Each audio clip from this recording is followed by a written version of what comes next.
Andre raised an eyebrow at the shoddy-looking haunted house. "This is the one you want to visit?"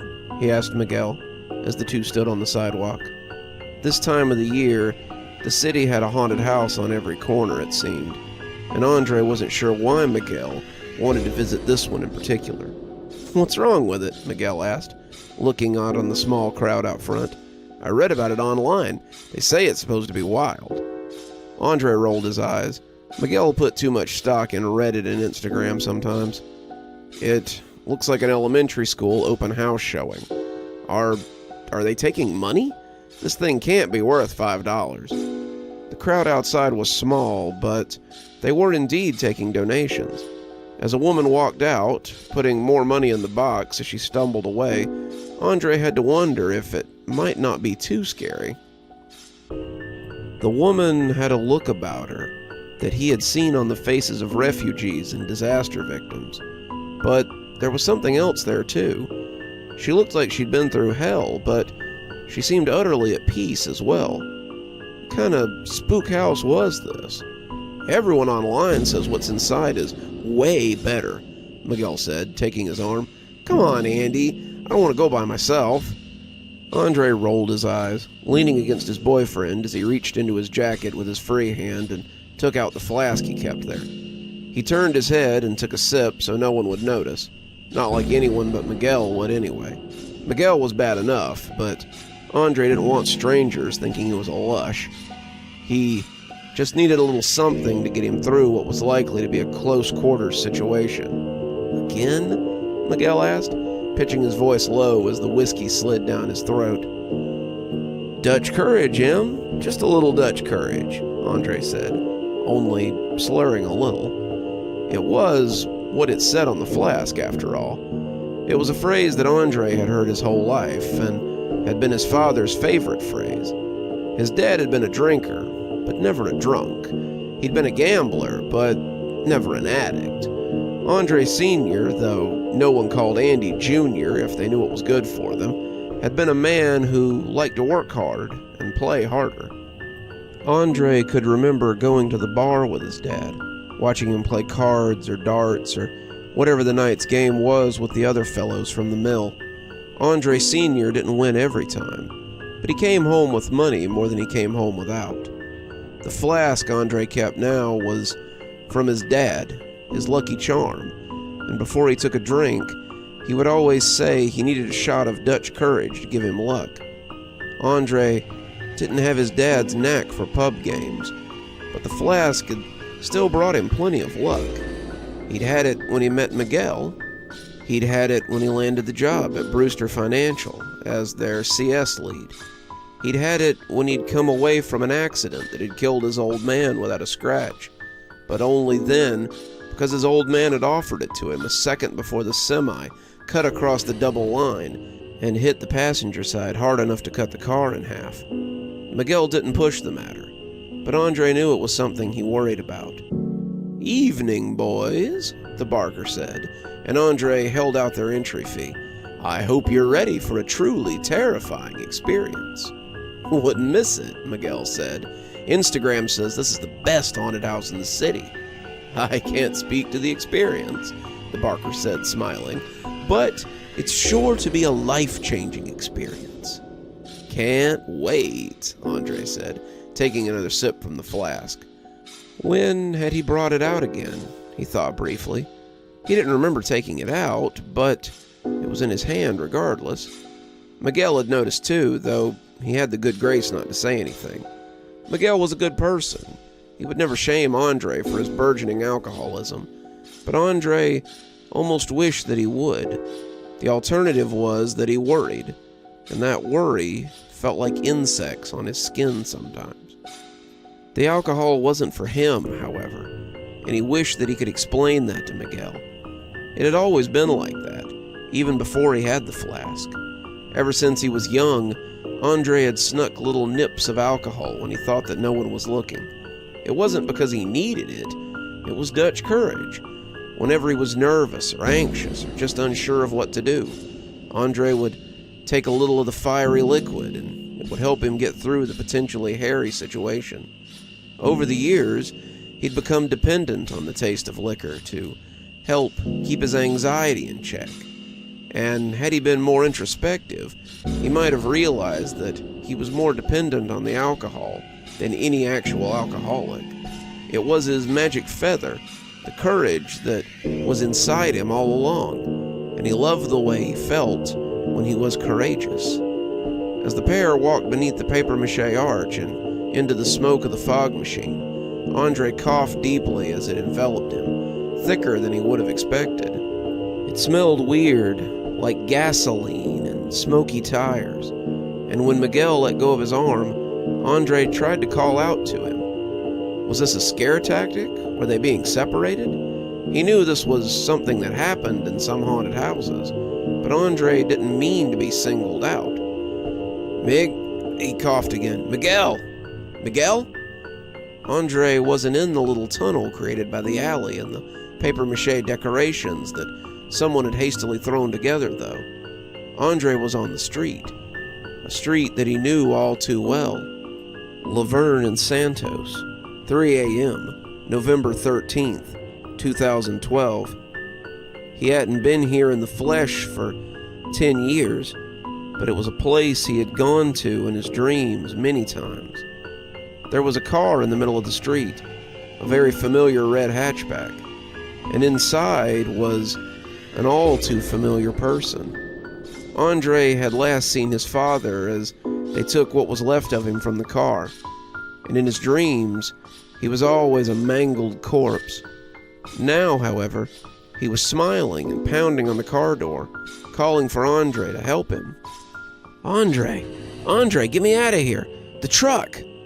Andre looked up the street, and sure enough, a monstrous semi had just rounded the corner. It was bigger than it had been in reality, its cab red and looking devilish in the slanted streetlights. The cab was festooned with spikes, the exhaust pipes curved like a demon's horns, and behind the wheel sat a creature with a skinless face. It was silently laughing, the truck careening closer and closer to the hatchback as Andre stood on the sidewalk, frozen in fear. He wanted to move, wanted to save his dad, but he was powerless to move an inch. Dutch courage. He needed a shot of Dutch courage to get his legs moving. He reached into his coat, but even as he pulled the flask out, he knew it was empty. That didn't stop him from spinning the cap and pressing it to his lips, trying to shake out the last drops from the guts of the thing. When it proved fruitless, he started to drop it, but a quick look showed him that the flask didn't have the usual maxim written on it. It was the same color, the same size, but this time it read "Socialize" on the outside. He dropped it to the pavement, reaching for another as his dad screamed for help. The semi got closer when he was looking at it, barreling forward like a bat out of hell, but when he looked away to check another pocket for his flask, it almost seemed to return to its previous position. Andre searched for another flask, finding one in the front pocket. As he pulled it out, he felt the telltale slosh of alcohol. He unscrewed it and put it to his lips, waiting for the liquid fire that would give him strength.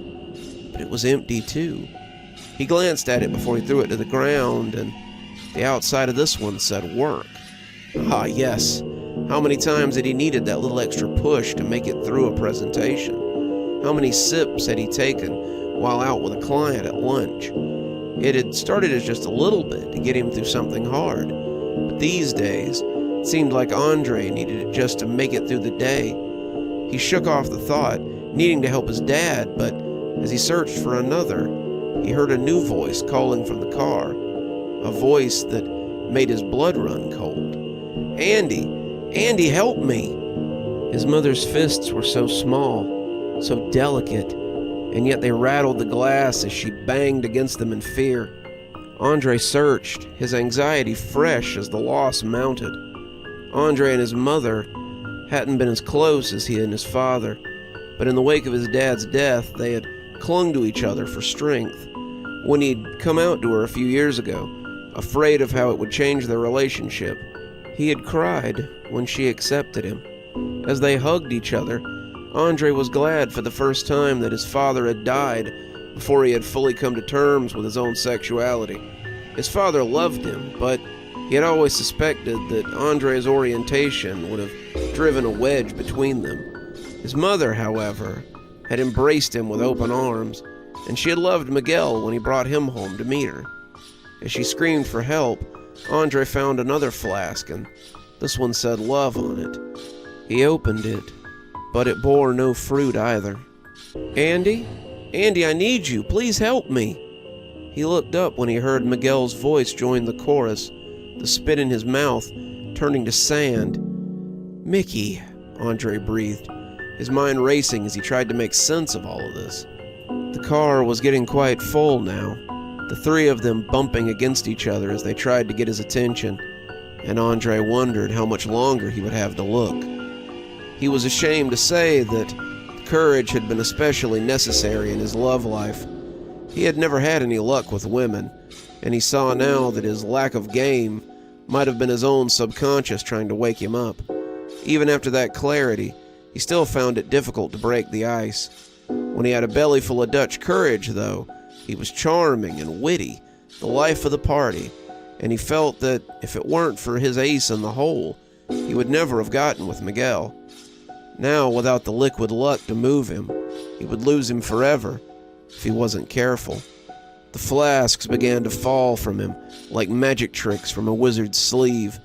Action, personality, courage, wit, they all joined the collection, and before he knew it, Andre had a lot of company on the sidewalk, and still he was frozen in fear without his secret weapon. His legs shook as he watched the semi slowly careening towards them, and he gritted his teeth as he tried to take a step. His legs were heavy, but he found they would move if he made them. He took one, then another, but that seemed to speed the semi up a little. Suddenly, he was afraid that he wouldn't make it, and every time he looked away, it was a little closer when it returned to its place. "Why can't I move?"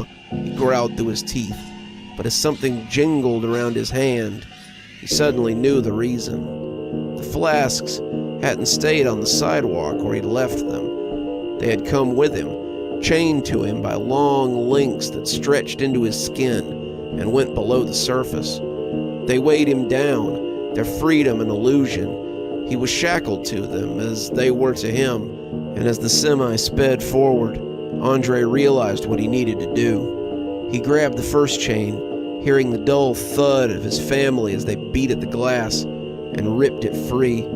The chain fell to the concrete, blood spattering the pavement, and Andre cried out in the worst pain of his life. He'd been hurt before, a couple of times bad enough to go to the hospital when he played football in high school, but this was worse.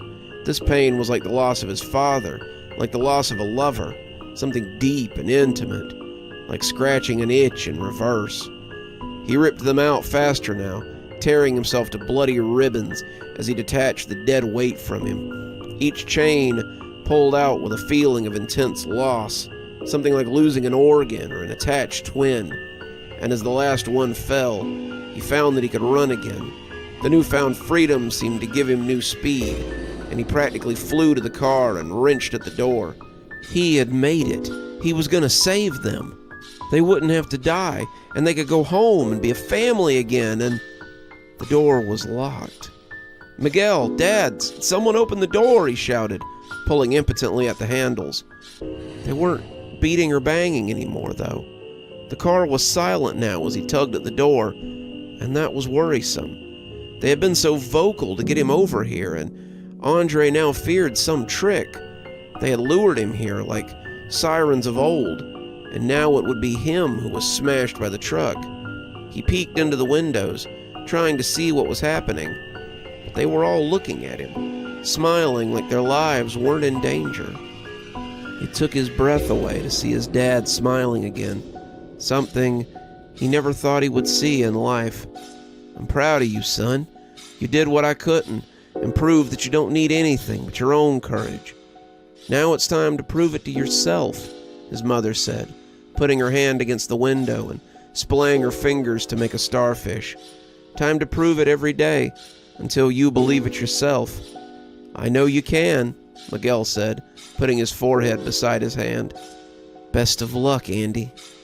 The lights from the left blinded him, and when Andre turned, he saw the semi bearing down on them. He covered his eyes with an arm, and when the horn blared, he coughed as the exhaust took his breath away. He came stumbling out of the haunted house, the smoke swirling around him as he tried to find his bearings. "Andre!" came a concerned voice, a voice he would never mistake for any other. "Andy, you okay?" McGhee was beside him in an instant, and as Andre pulled him close, he kissed his hair as if he had to be sure he was real. "Is it really you, Mickey?" he said, using the pet name he never seemed quite comfortable with outside their apartment. McGhee laughed, not seeming to understand. "Yeah, Andy, it's me. Where'd you go?" "Jesus, Andre, calm down. It's only been a few minutes. Don't tell me you missed me that much." Andre covered his mouth with his, surprising him, before pulling back and laughing. "Guess I was just worried," he said, pulling McGhee close as the two left the mouth of the alley. As they went by, Andre reached into his pocket and dropped another 10 into the box. "So generous," McGhee teased. "I suppose you had a good time then?" Andre nodded, pulling him close as the two headed towards whatever came next. "It was certainly an experience I'll never forget," he said with a smile. The barker grinned as he looked into the box, seeing the 10 spot wrapped around a battered old flask that Andy had left behind as well. "Another satisfied customer," he half whispered, grinning.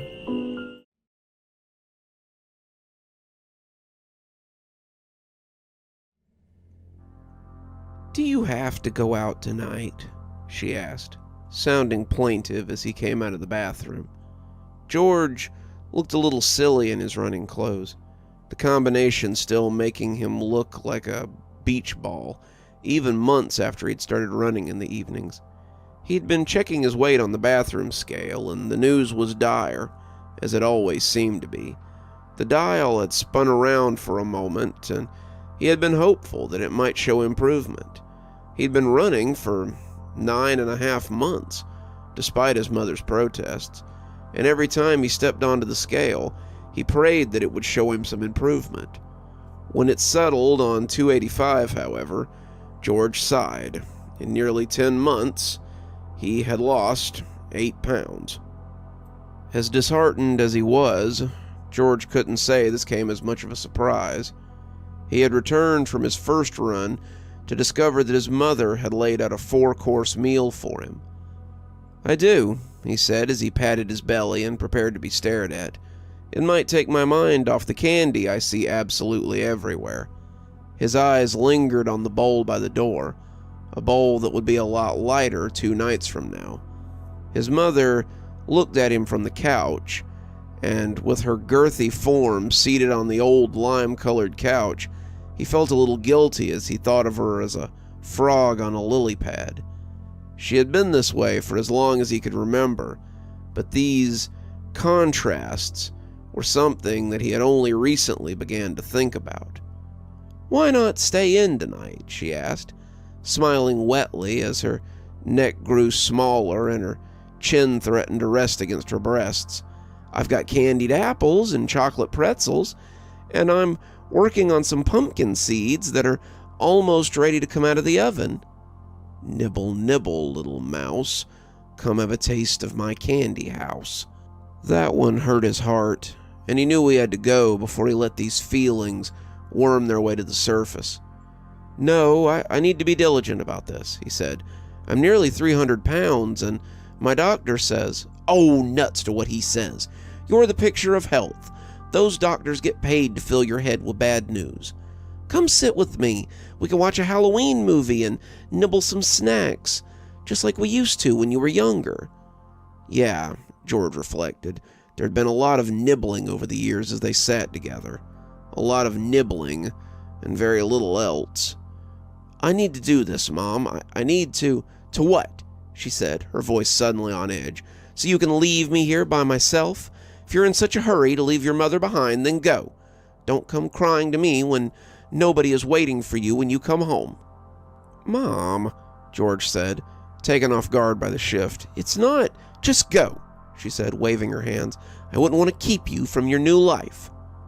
George started to stay, started to give in yet again, but instead he kissed his mother on her flat, oily hair and left.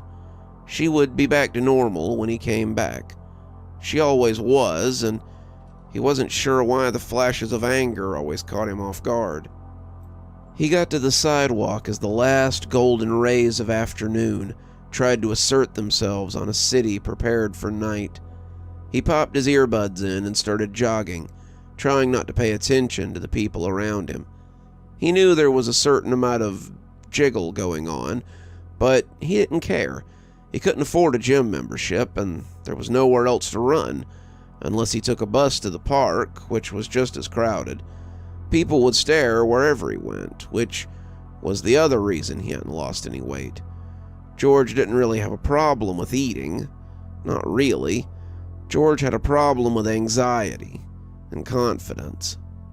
George had always been a big guy, but his weight gain was something that had happened in the last 5 years. George's father had died when he was 7, and it had nearly broken his mother. The fact that his father had died of a heart attack was irrelevant to her, and she had turned all of her attention to George. George's dad was a big guy, though George knew that hadn't always been the case. Before they moved in together, George Sr. was in great physical shape, and he'd been on his fraternity's rowing team and had done track well enough to go to nationals a few times. It wasn't until he got married that some of that muscle began to turn to fat. By the time George was born, his father was pushing 300 pounds and was a certified couch potato. George was actually the same age his father had been when he and his mother had gotten married, and he wanted desperately not to share his father's fate. He saw the woman's eyes widen as she stepped out of his way, his jog becoming a run, and it hurt his stride a little. George got looks like that pretty often, and he didn't think people realized how much it affected him. George didn't want to be this large. He wanted to be able to run down the sidewalk without making people nervous that he would trip and crush them, but as he watched them step away from him and saw the looks on their faces, he knew that he would stop soon and step inside the bakery about half a mile from his house. If not the bakery, then it would be Bellini's Italiano, or the Blimpies, or some other place where he could eat his anxiety away. As it happened, it was none of those. George had slowed to a slow jog, puffing like a bellows, when he heard a voice over the music in his earbuds. "Hello, friend. Why not come in and see our haunted house?" George jumped. He shouldn't have been able to hear anyone with the earbuds in, but he'd heard the man as clearly as if he'd been a commercial before the next song. George looked up and found a strange man in an immaculate black suit, a sharp top hat swept off in one hand, and he reminded George of a ringmaster at a circus. The haunted house he was standing in front of was a little underwhelming for the $5 entry fee that was posted, but the sign did say there was a money-back guarantee. The sign below was what caught George's eye.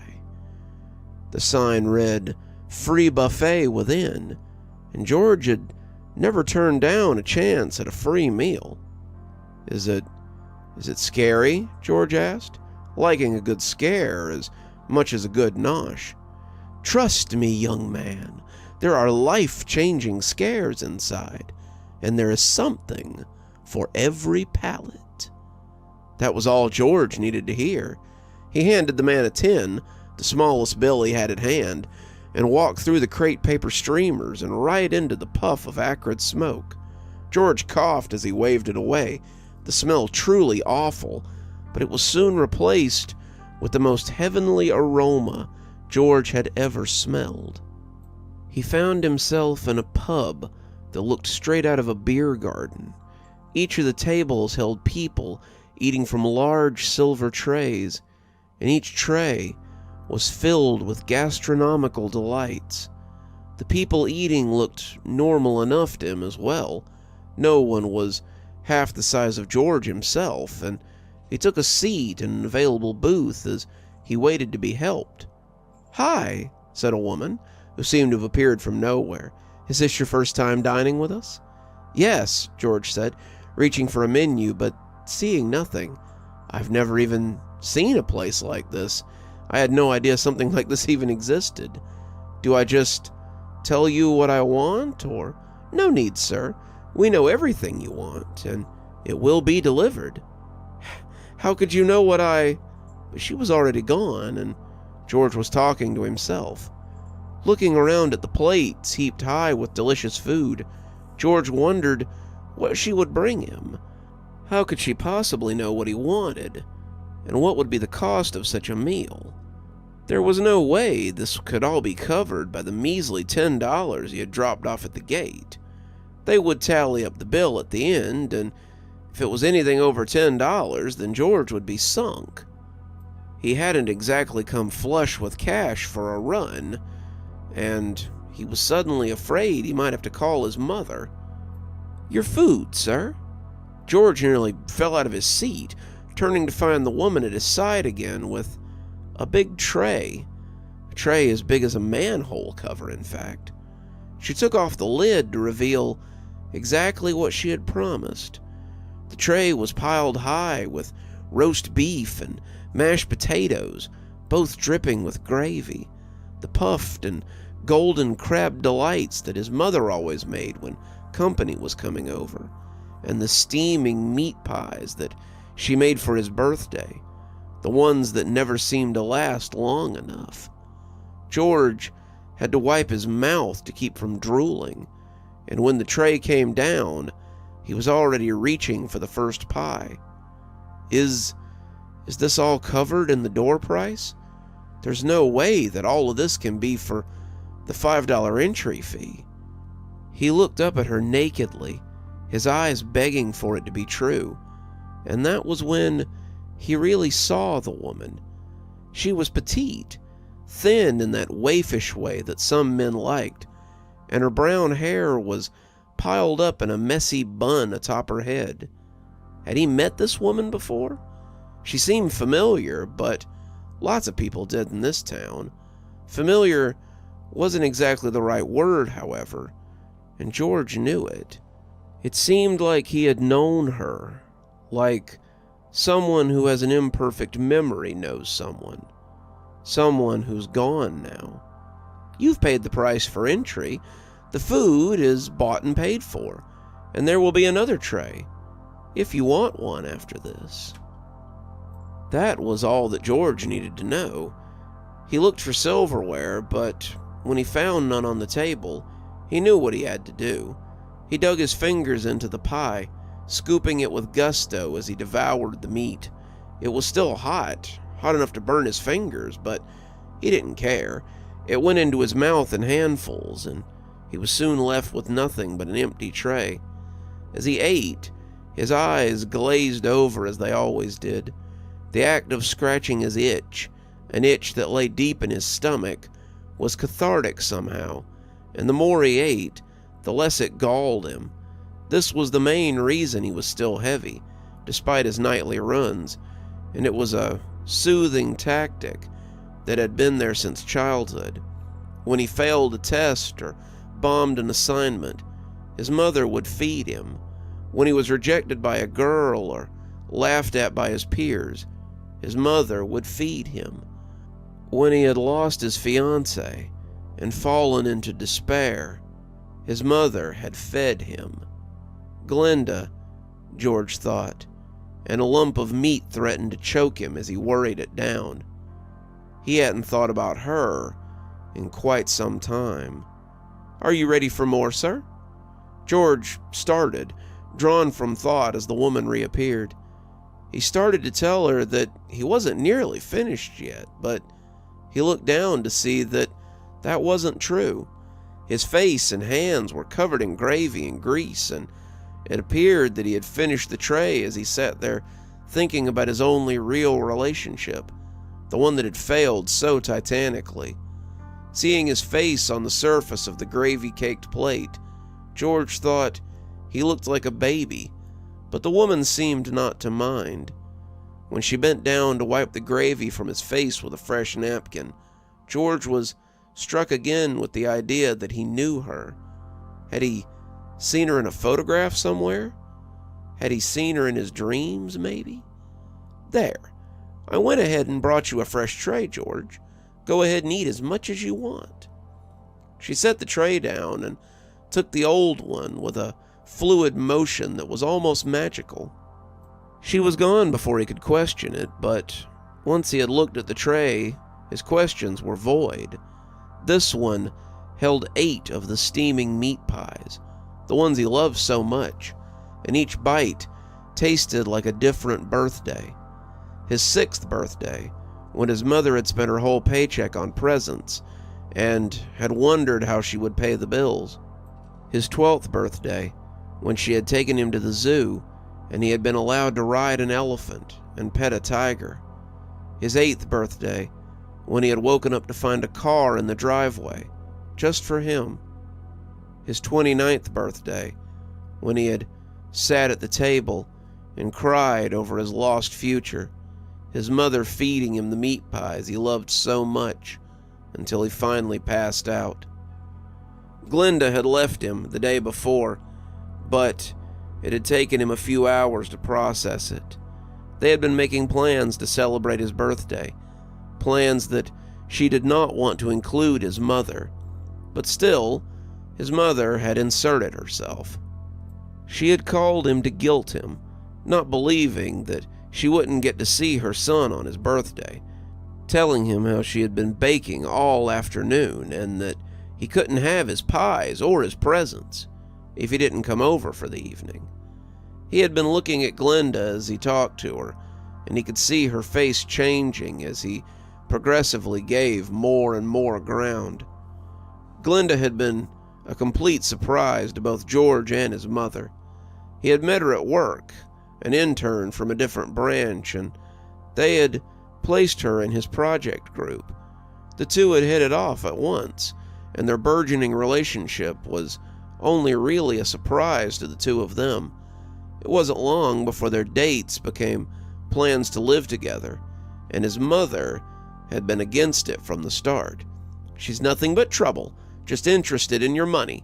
Don't let her turn your head. Her type are a dime a dozen." This time, however, George hadn't given in.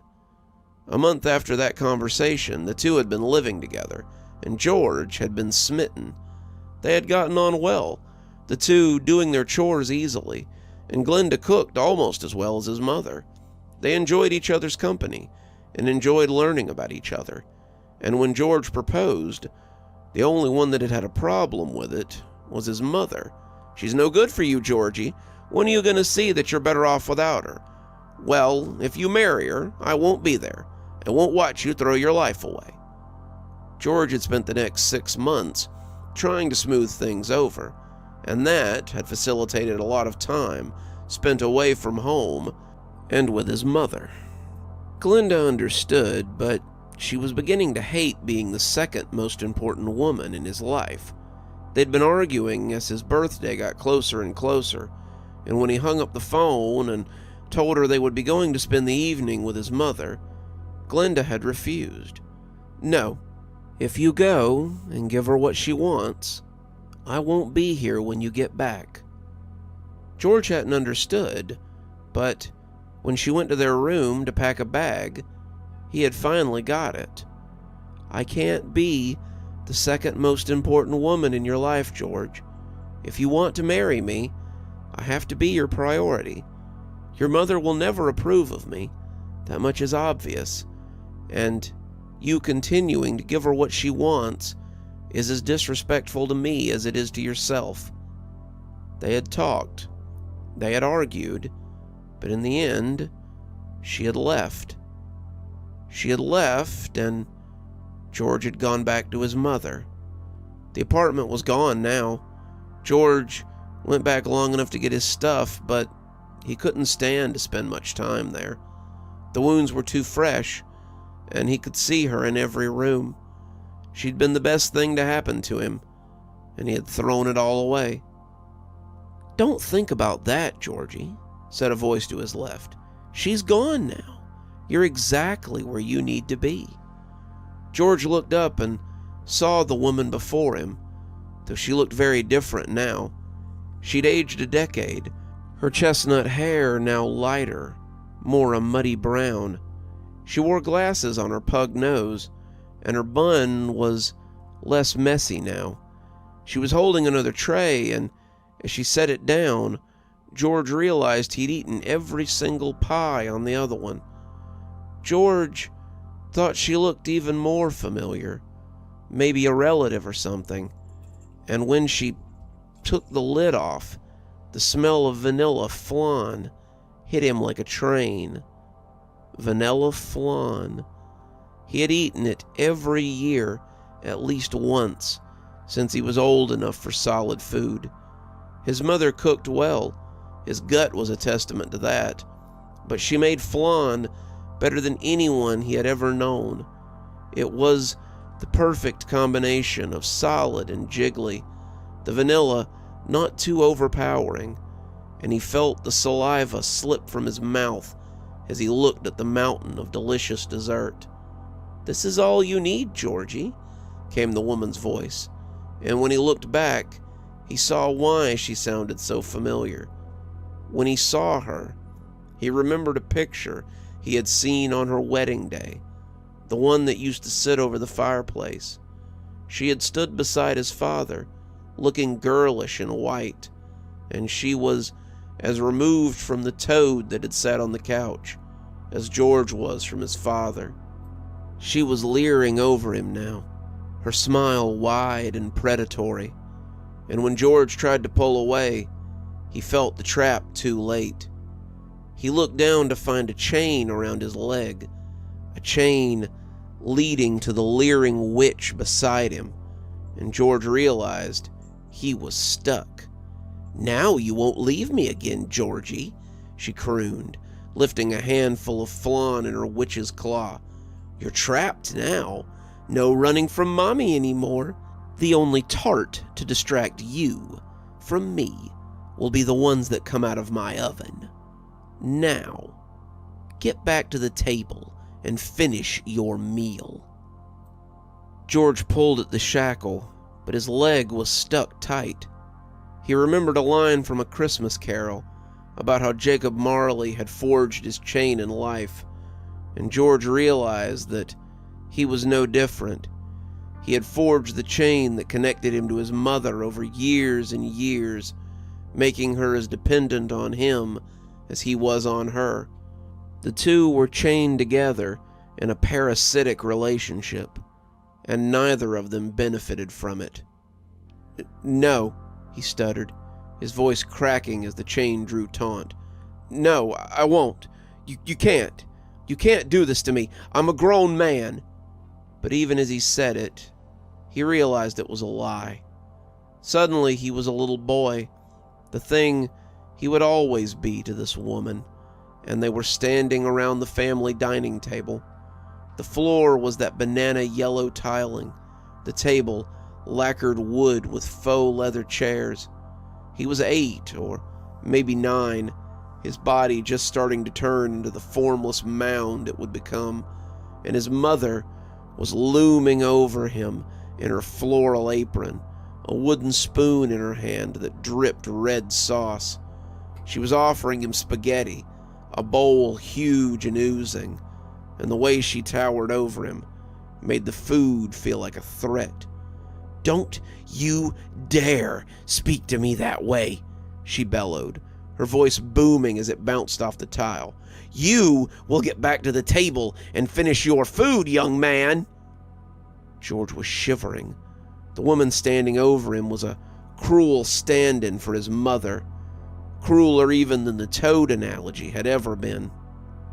She truly was the witch now, inviting children into her candy house so they could be eaten. George knew that he had to get away, but the chain wasn't the only thing keeping him here.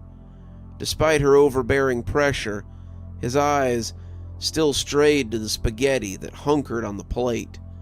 Despite his fear, despite his horror, his mouth still gushed to have just one bite of his mom's spaghetti, and he had to wipe his mouth so he wouldn't drool on the floor. His mother was not the biggest problem, and until he kicked his dependence on food, he would always be shackled to her. He had never thought of it like that, but now that he was face to face with the facts, he felt a sudden rush of revulsion for the confection dripping from her fingers. "No," George said, standing up as he faced her squarely. "What?" she nearly hissed, the spoon snapping in her clenched fist. "I said no. I'm done being a slave to comfort.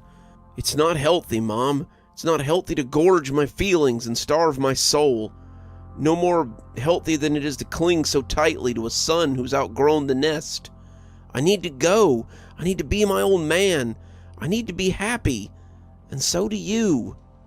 He blinked, and he was suddenly back in the crowded bar restaurant. His mother still loomed large above him, but now she seemed unsure of herself, as if this was not going the way she planned. As he spoke, he felt the shackle loosen, the links growing rubbery as they fell away. He stood up, the two of them locking eyes as she desperately tried to transfix him again before he turned for the door. She shrieked after him, calling him back, but George was walking out of the restaurant. As he passed through the smoke again, he thought it might have smelled a little less acrid than before, and when he walked back onto the street, he was reaching for his phone. "I trust you found enough to eat," the barker said, smiling knowingly as George reached into his pocket and dropped his remaining 10 spot into the box. "I believe I may be satisfied for the first time in my life." "Thank you, sir," he said. Her number was still in his phone, and she picked up on the second ring as he walked away from the haunted house. "I know I have no right to ask you, not after what I put you through, but I need help, and I'm ready to accept that you might be right." The barker smiled as the man walked away, making his plans as he put the past behind him. "Another satisfied customer," he whispered.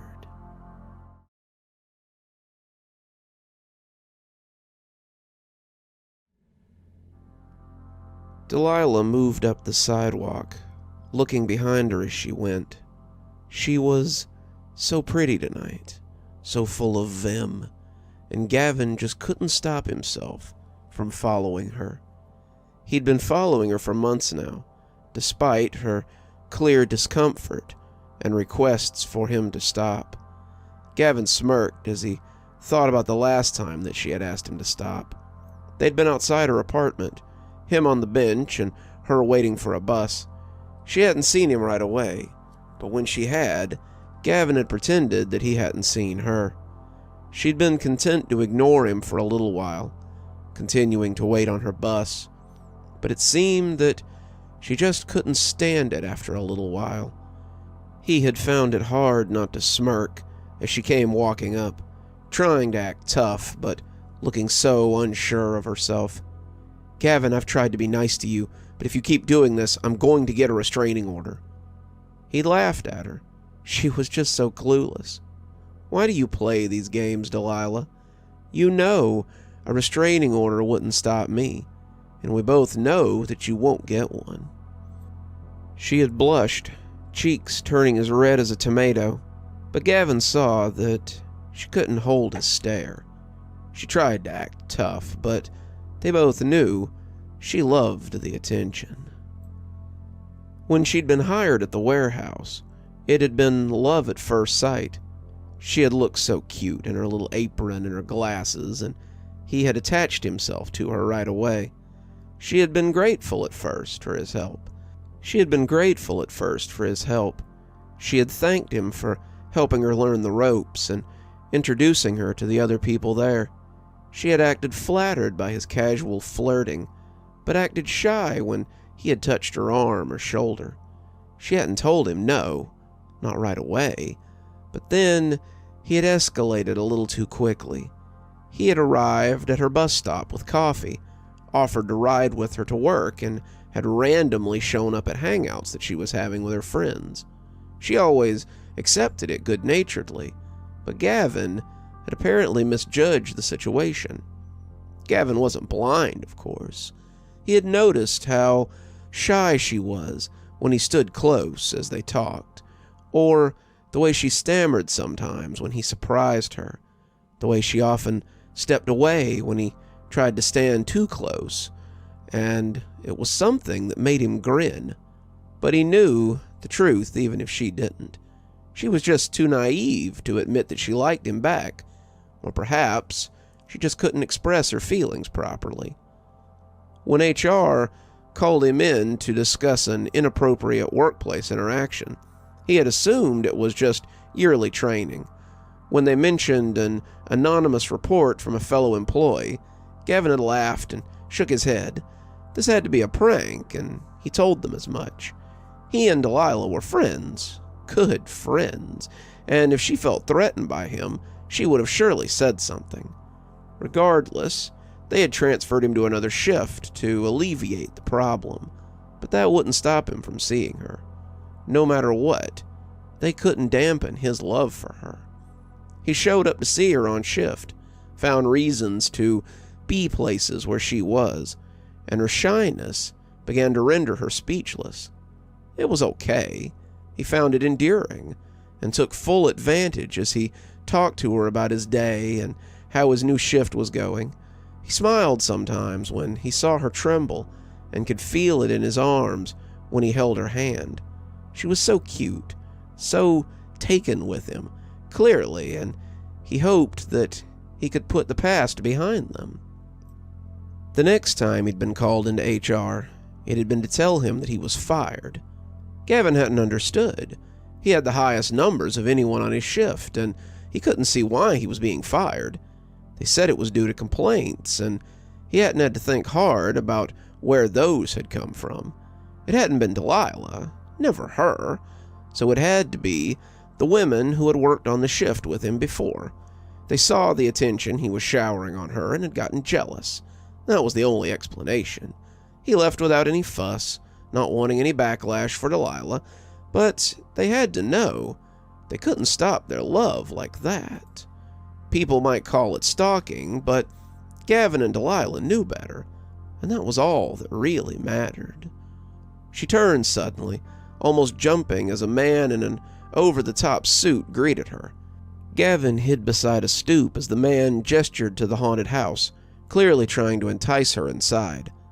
Delilah looked back fretfully, probably afraid that Gavin would lose her, but when the man said something to her and spread his arms out to indicate the attraction, his love smiled wide and nodded strenuously as she reached into her purse for the entry fee.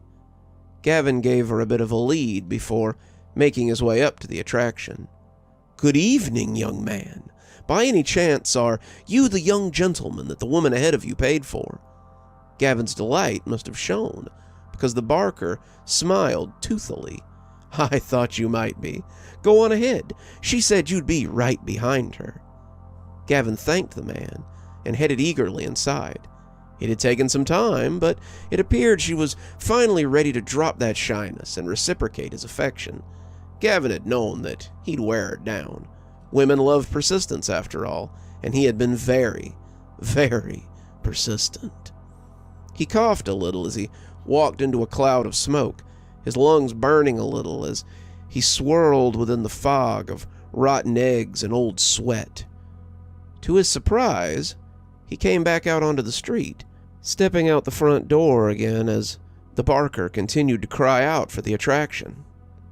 "Excuse me," Gavin asked as he approached the man. "What's the big idea? Is this some kind of—" When the barker turned, however, Gavin took a step back in surprise. The barker's face had become his own. "Oh," he said suddenly, looking enchanted as he took a step forward. "It's you." His voice was enamored, taken completely by surprise, and his attention was unnerving. His eyes, Gavin's eyes, were laser focused on him, and Gavin felt their attention like bugs on his skin. The barker was getting closer, his tongue worrying at his lips. As he came much too close to Gavin, Gavin had never felt this level of scrutiny before in his life, and it was more than a little off-putting. "I wonder, would you like to have dinner with me?" the barker asked. "I know a great place down the road that serves sushi. We can get anything you like. Anything at all." Gavin took a step back. The suited man who was wearing his face had gotten much, much too close, and suddenly Gavin felt sure that he wanted to be anywhere but near this strange man. No thank you," Gavin heard himself say. "I think I have somewhere else to be. Excuse me." He started backing up, but that hardly discouraged the barker. His hands came out in front, greedy claws that longed to grab, and as Gavin ran, he could hear the man's boots clumping behind him. He was on the sidewalk now, pushing past people as he ran. He didn't have a clear destination in mind, but the situation was so strange that he wasn't sure what to do. He could see other people turning to mark his retreat, and he was just as surprised when he saw that they looked like him as well.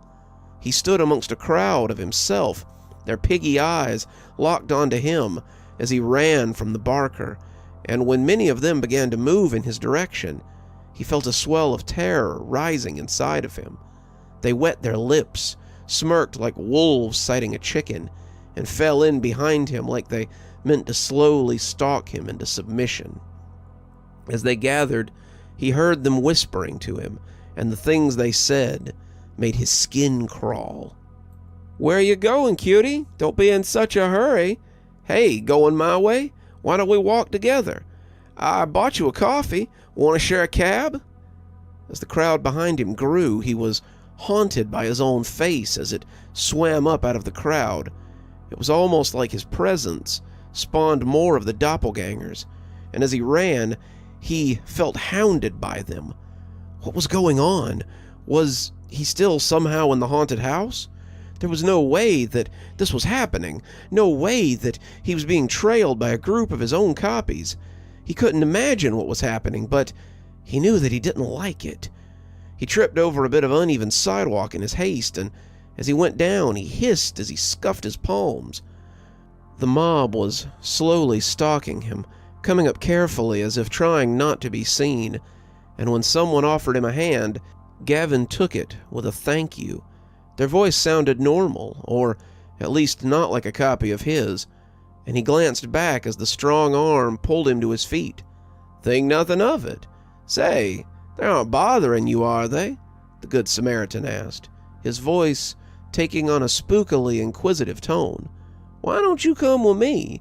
I'll help you get away. We can get some coffee, and you can tell me all about yourself." Gavin's face fell as he turned back to find his own grinning face leering at him, and he pushed him aside as he began to run. The helpful bystander stood smirking after him before the crowd enveloped and assimilated him. Gavin was looking frantically for an escape when he saw the bus pull in up ahead. The doors were open, and Gavin thought that if he could just get on board, then maybe he could lose them. They were still making their slow, careful way behind him, and it seemed that every person they encountered on their way to him became another face staring back at him with that same wet smirk. How had he never noticed how creepy that was? How had he never recognized how piggish his eyes were? Had he ever believed himself beautiful? Truly. The longer the mob followed him, the more he realized why Delilah had been trembling so often.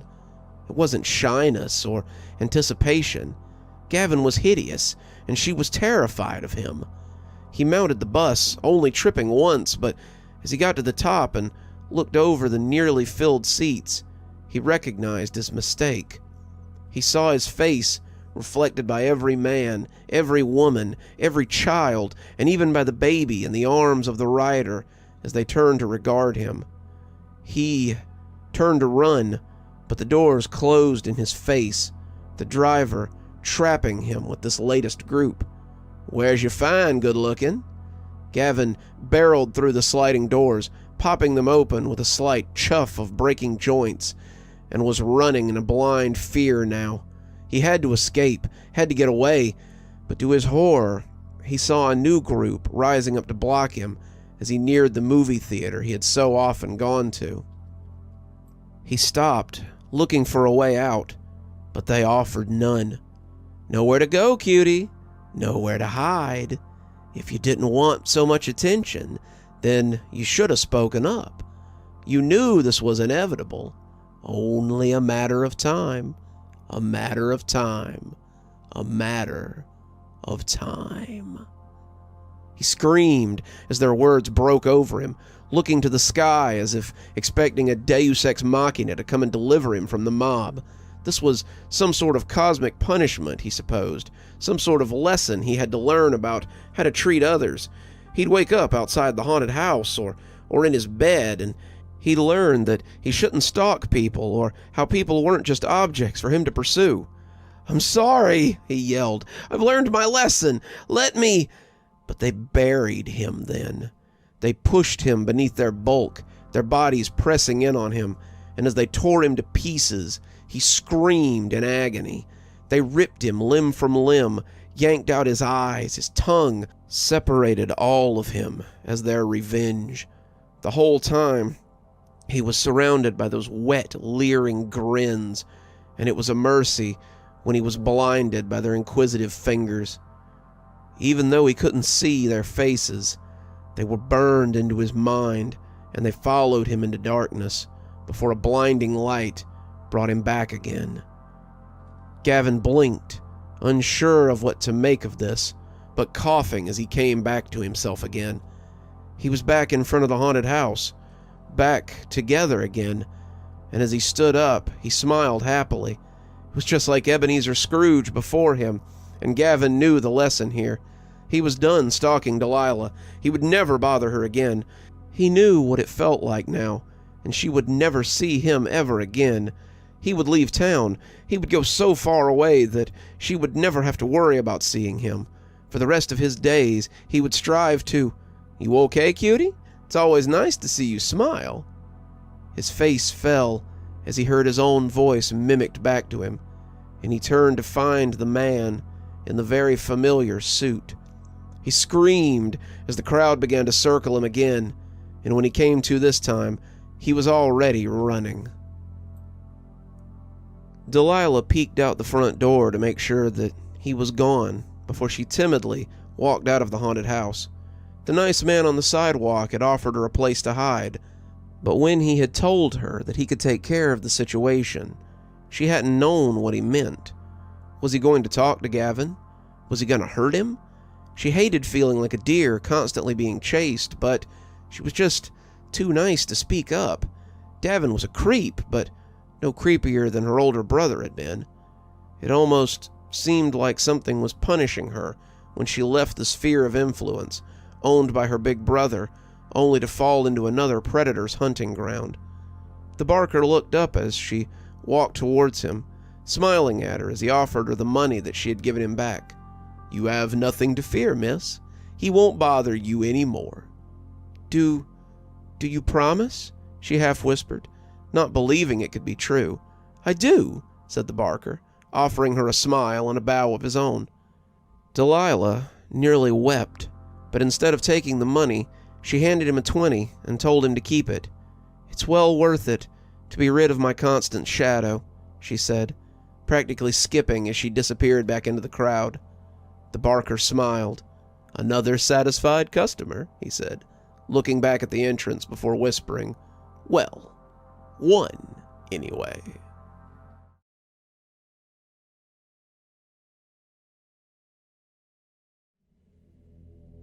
The smell of spent gasoline and day-old garbage assaulted Derek as he stepped onto the street. He always waited till sunset to head to McLeod's. That was when the best prospects were out. Derek had wanted the alcohol almost an hour before sunset, but he knew that if he intended to go to bed with someone tonight, he needed to pace himself.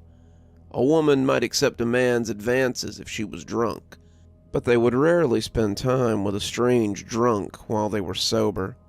This was a lesson that Derek had learned early on, and it was likely the only thing that stopped him from being a full-blown alcoholic. His phone chirped, and Derek fished it out hopefully, wanting to see what cutie was texting him so early. He sighed when he recognized Charlene's number, asking if he would be at the bar tonight. Charlene, the one-night stand who wouldn't take a hint. He had slept with her about 5 months ago, and the sex hadn't been worth the constant dodge that he now had to run with her.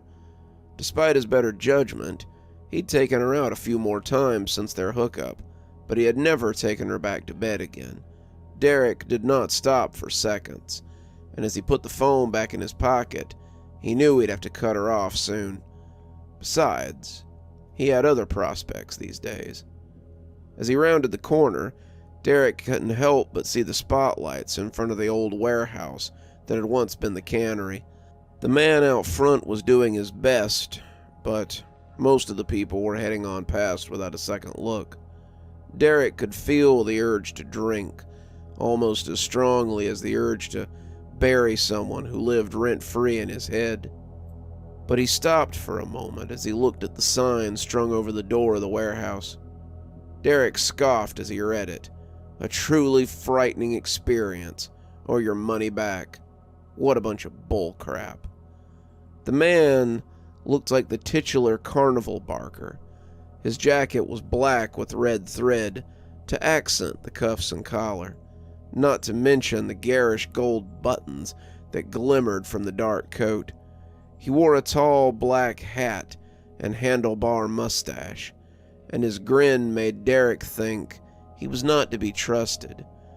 He stood before what looked to be a very old and decrepit warehouse, a place Derek had driven by 1,000 times and never looked at twice. Now it was hung with streamers and cast in the buttery light of 2 searchlights. The windows of the warehouse danced with a murky half-light, like a fire slowly burning out, and the lack of screaming and giggling teenagers coming back out the front made Derek wary. This time of the year, an empty haunted house was always suspicious. Come one, come all, see your greatest fears realized, or your money back. Derek turned to fix the man with a disbelieving eye.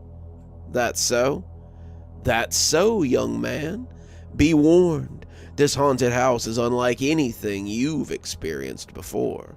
This house will show you things you didn't know about yourself, and tap into what truly scares you. Derek scoffed, but he fished out a 20 and a crumpled 5 and laid it in the box. This better be worth it, he grumbled. The barker smiled toothily as he slid the bills into a lockbox. I can assure you, sir, it will be worth every penny. As Derek went inside, his phone chirped again. He stopped in the entryway and looked down, seeing a picture of an empty stool and asking if he would be there tonight.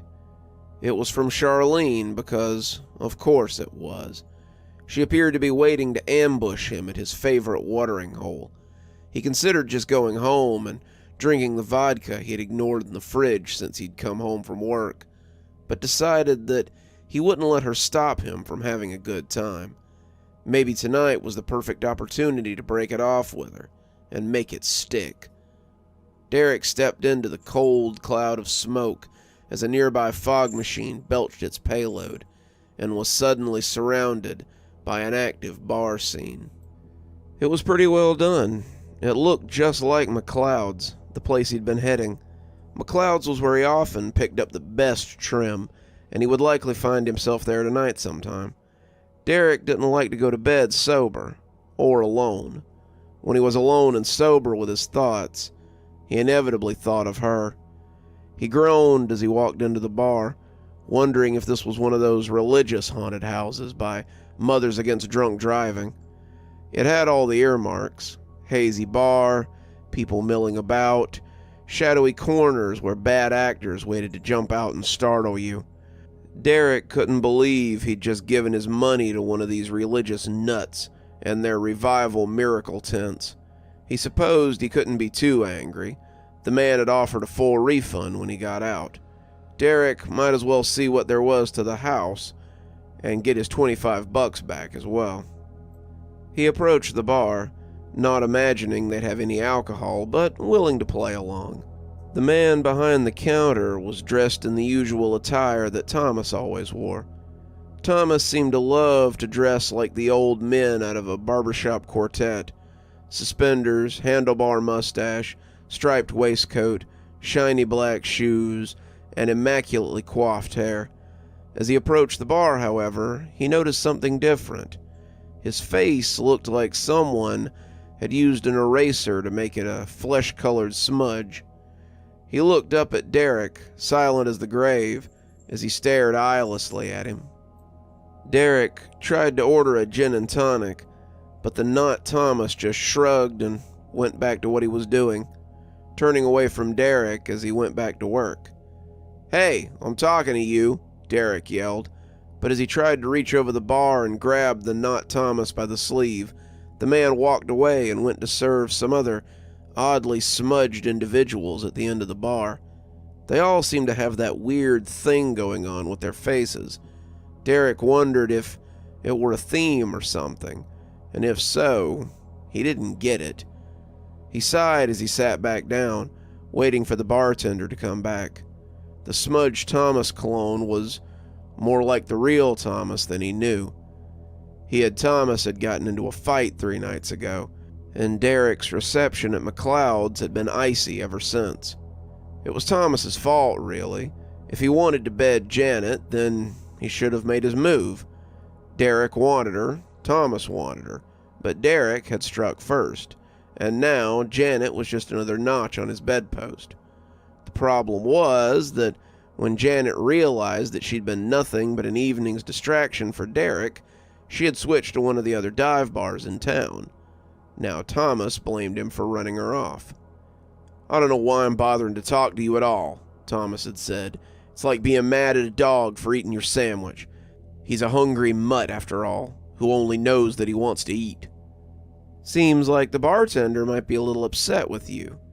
Derek jumped and glanced over at a familiar-looking brunette who had sat down beside him. She was dressed in a short black dress, her leggings artfully ripped and her shiny black hair hung in her face. When she smiled, he could see that the teeth were slowly slipping into unevenness, but he found it charming. The longer he looked at her, the more familiar she seemed and the less like anyone else he had ever seen. "You must have slept with some girl he liked." She was drinking something through a straw with a distinctly fruity smell, but the thickness and the color reminded him more of a bag of blood. As he watched it slip up the straw, he felt a little sick to his stomach. He could see her throat working as she drank, her eyes closing as she enjoyed it, and Derek was powerless to break her stare as much as he wanted to look away. As a trickle ran down the corner of her mouth, he finally found the strength to clear his throat and glance around the smoky bar. This was definitely the oddest haunted house he'd ever been to, and he was beginning to doubt his previous suspicions of a religious experience. Do I know you?" he asked, scanning the bar to see if there was someone else that he knew. The girl was cute, but looking at her made him feel weird in a way that he hadn't in a long time. She grinned as she drank, the soupy sound of the drink disappearing up the straw, making his skin crawl. It was like listening to someone drain a corpse with a bendy straw. "Not for long, though you think about me often enough. In a way, I'm the reason you do the things that you do. I'm never far from your mind, though you wish I wasn't.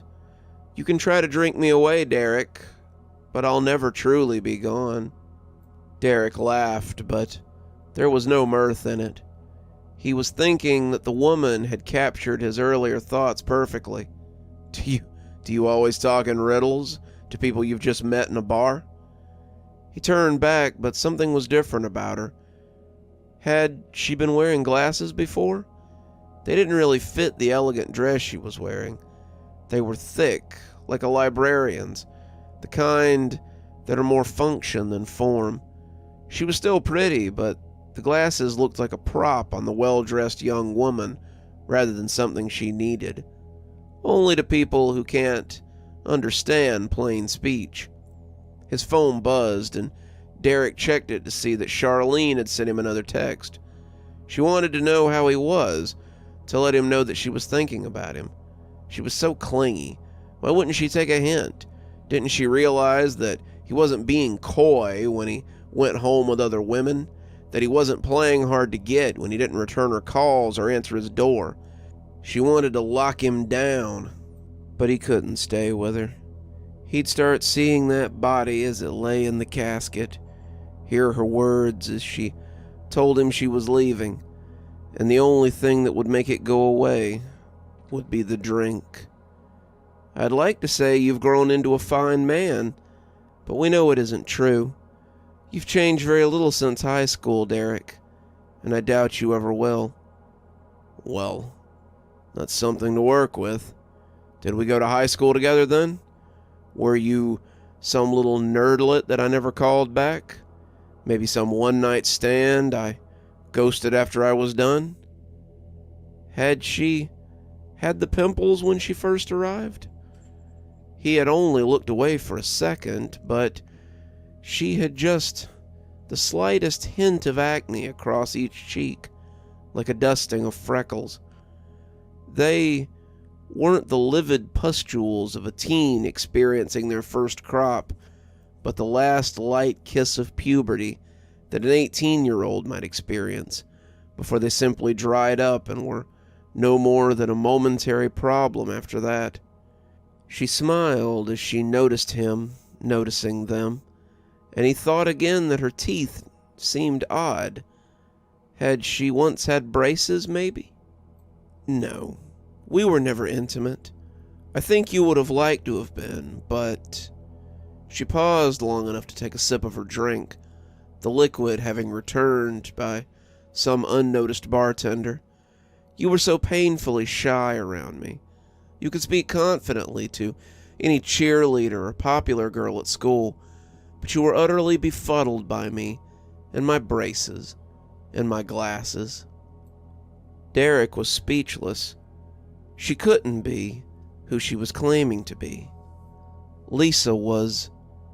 I'm sorry, Derek said, glancing over and seeing someone he hoped he recognized.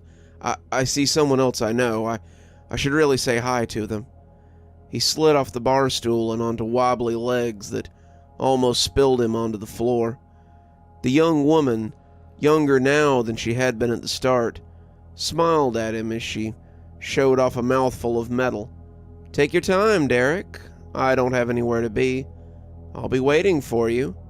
I'm always waiting for you, she said, throwing the last at Derek's back as he rushed off into the small crowd. He thought the woman's name was Cindy, or maybe Chelsea. He only recognized her from the back because that was the most memorable image he had of her in his head. Her blonde hair was still long and soft as it rolled down her back, and when he approached, she was talking with a small group of hazy people. Their faces looked scrunched, their features swirls of eraser marks, and when he touched her, she turned around slowly. Thank God, Cindy.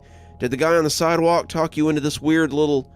But he stopped when he saw her face.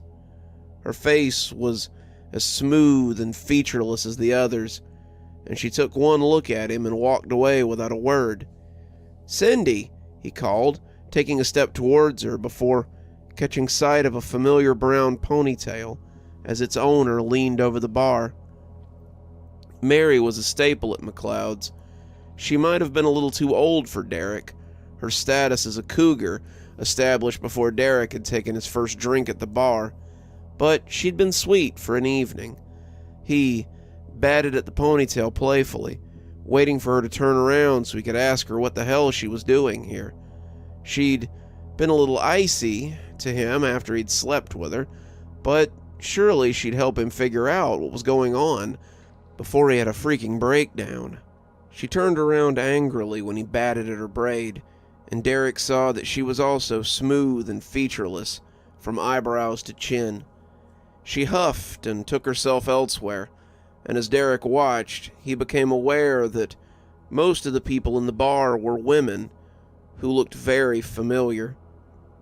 One-night stands, old girlfriends, sexual conquests of every flavor, and all of them milling about like they couldn't see him or couldn't care less.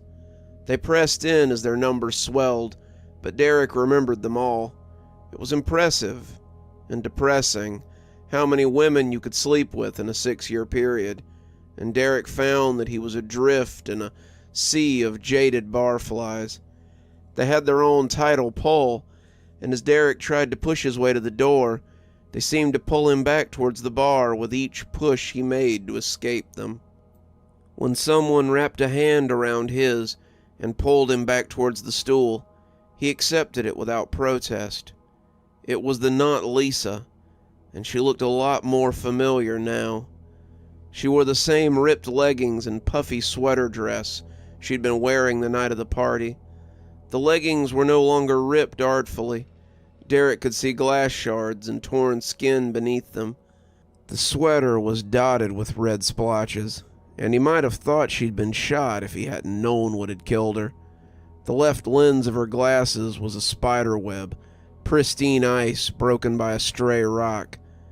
And he did remember that. After all, they had buried her in those glasses, and he remembered it being the only thing imperfect about her as she lay in her casket. It was the only thing real about her after the coroner was done making her beautiful again.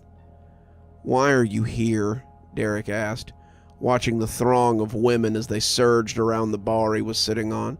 "It's not enough that I live with your ghost every day. Now I have to see you too?" "Oh, gee, I'm sorry that I'm the stick you jab yourself with on every occasion. Unfortunately for you, I'm your greatest fear. Not me, not really, but what I represent. You can't let yourself be close to anyone, not like you were with me. You can't open up and embrace intimacy. In a way, I am the manifestation of your issues with intimacy.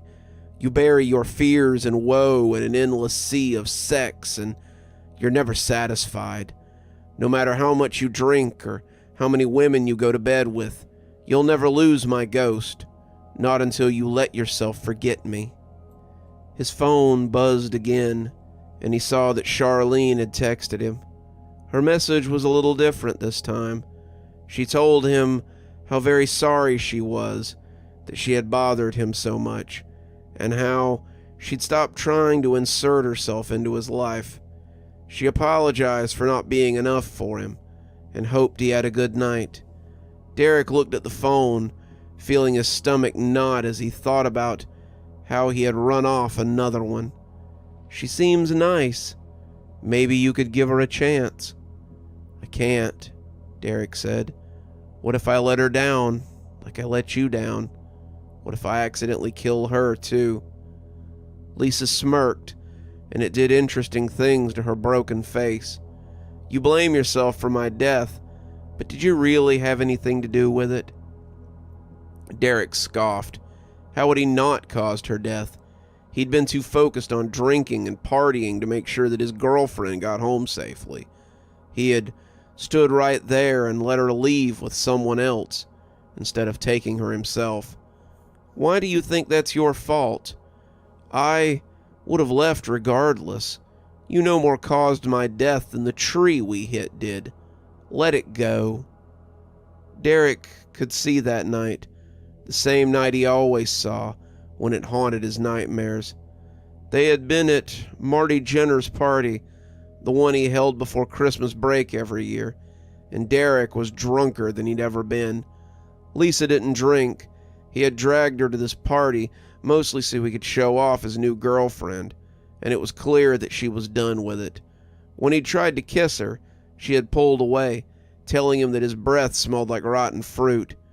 He had told her not to be such a prude, and she had told him that she was leaving. Kyle Warden, one of the guys on the football team with Derek, had also been leaving. He was less drunk than Derek, but that wasn't saying much. Derek had been hung over the next day when her mother called to give him the bad news. Kyle had wrapped his vehicle around a tree 3 blocks from his house, killing both of them instantly. Derek had never forgiven himself for that, and he'd stayed pickled for the rest of his life. Looking at Lisa now made him feel even worse. "Forget about it. Forget about me," she said.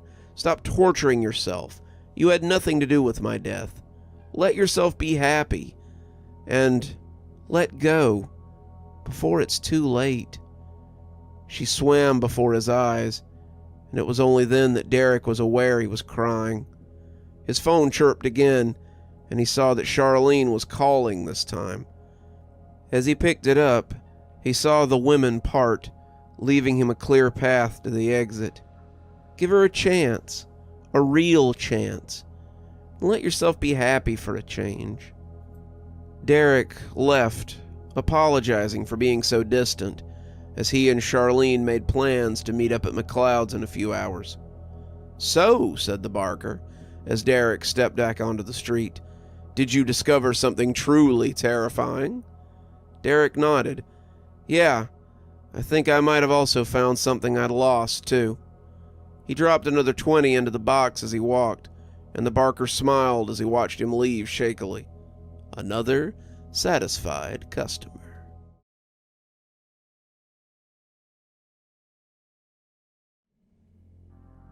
"Hey, if you're gonna do that, then take it outside."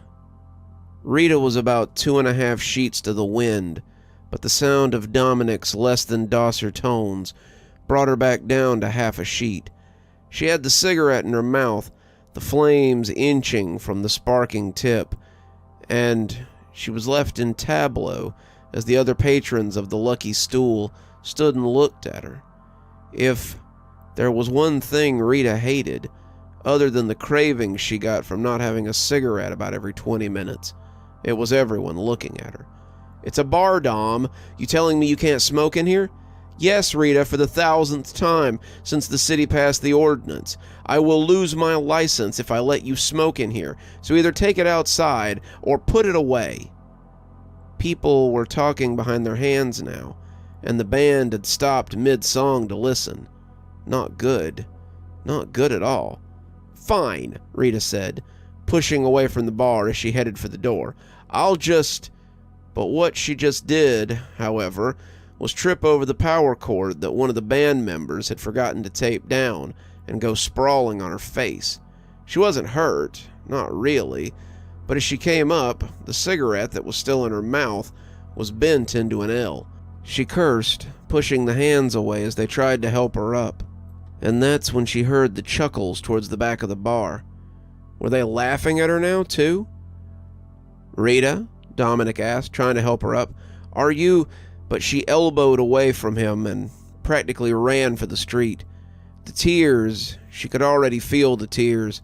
They were hot and heavy and on the verge of breaking, and she did not want these people to see her cry. She was embarrassed enough as it was, and if they saw her crying, then she would have to go find another bar to drink herself stupid at 5 days a week. More than anything else, Rita wanted a cigarette. As she came out onto the sidewalk, she was already teasing a new smoke out of the packet.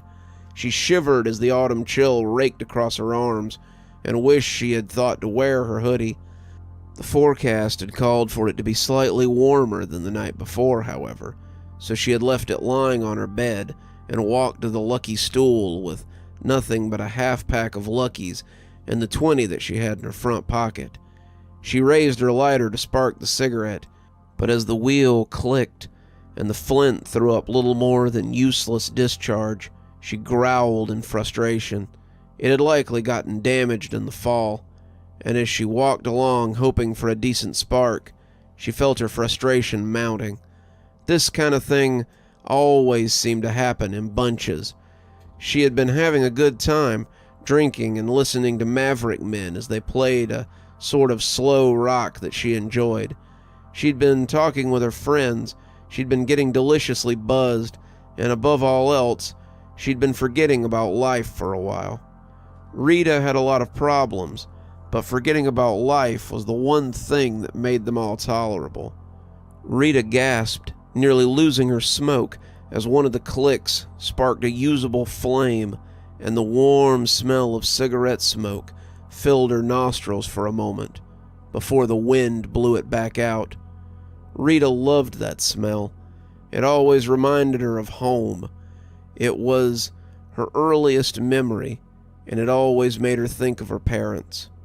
Randy and Cora Dabber, dad and mom to their daughter Rita, had been veteran smokers even before their daughter had come along. They had smoked since before they had met each other, and they had seen no reason to quit just because Cora had caught pregnant in her sophomore year. Cora's father had seen a reason for an impromptu marriage, shotgun or not, and the two had started playing house instead of going to algebra class. Randy had gotten a job. Cora kept busy keeping the two-bedroom trailer that sat at the back of her parents' property, and the two had been happy enough. Neither had lamented their lost youth.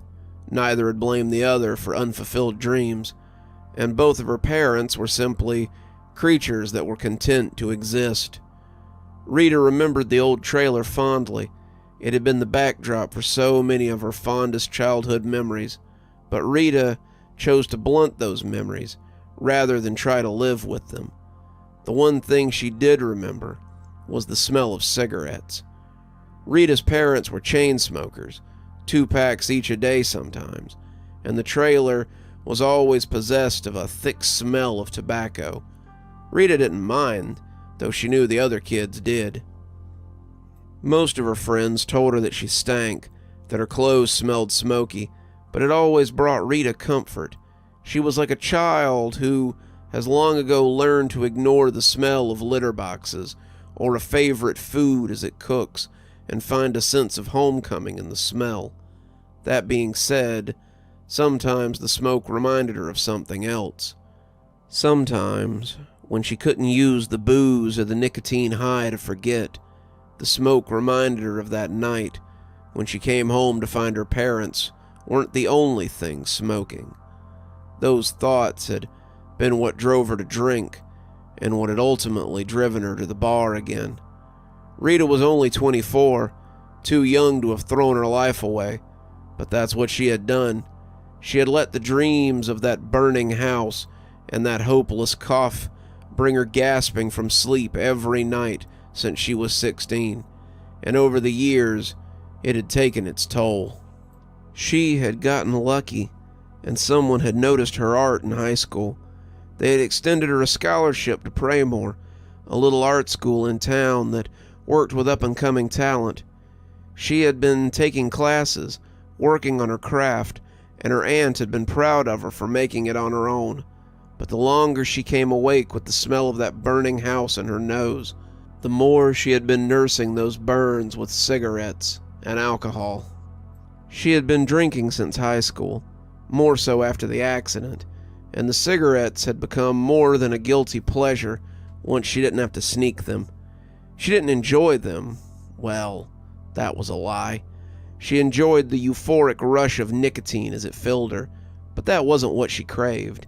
When she lit the tip and smelled the burning tobacco, she was transported back to that old trailer, to a time when she sat between her parents on the couch and smelled the aroma of stale cigarettes.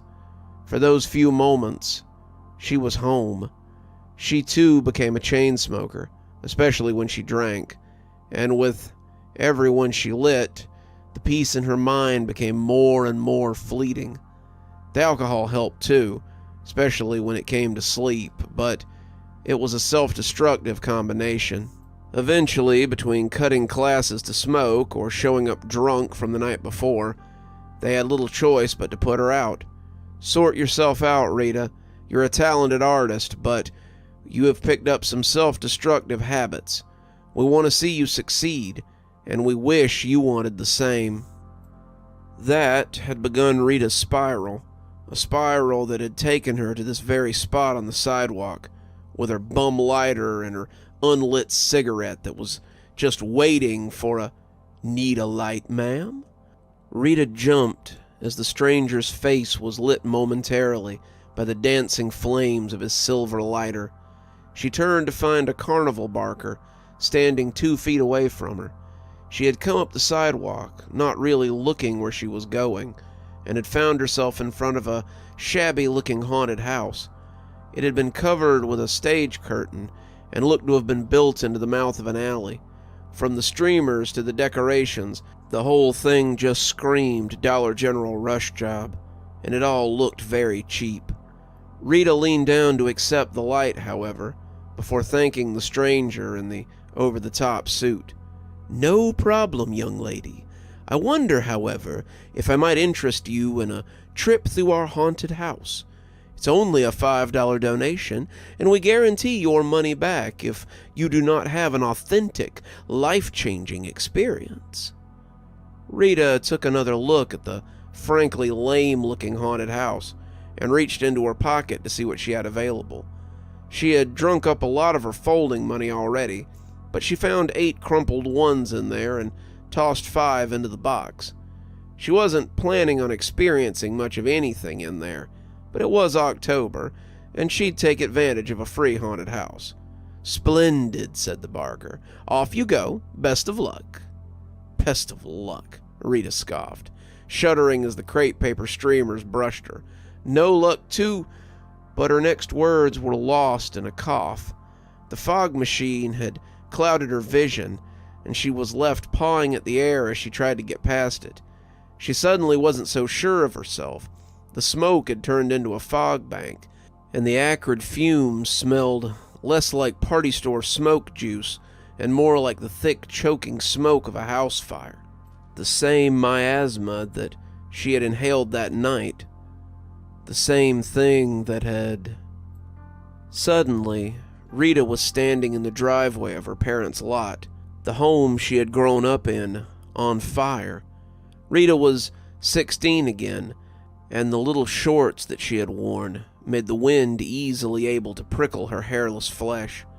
She had her cork sandals in her head, her bandana clashing with her pixie cut, and the white crop top that had seemed so cute for the party seemed ill-advised for what lay before her.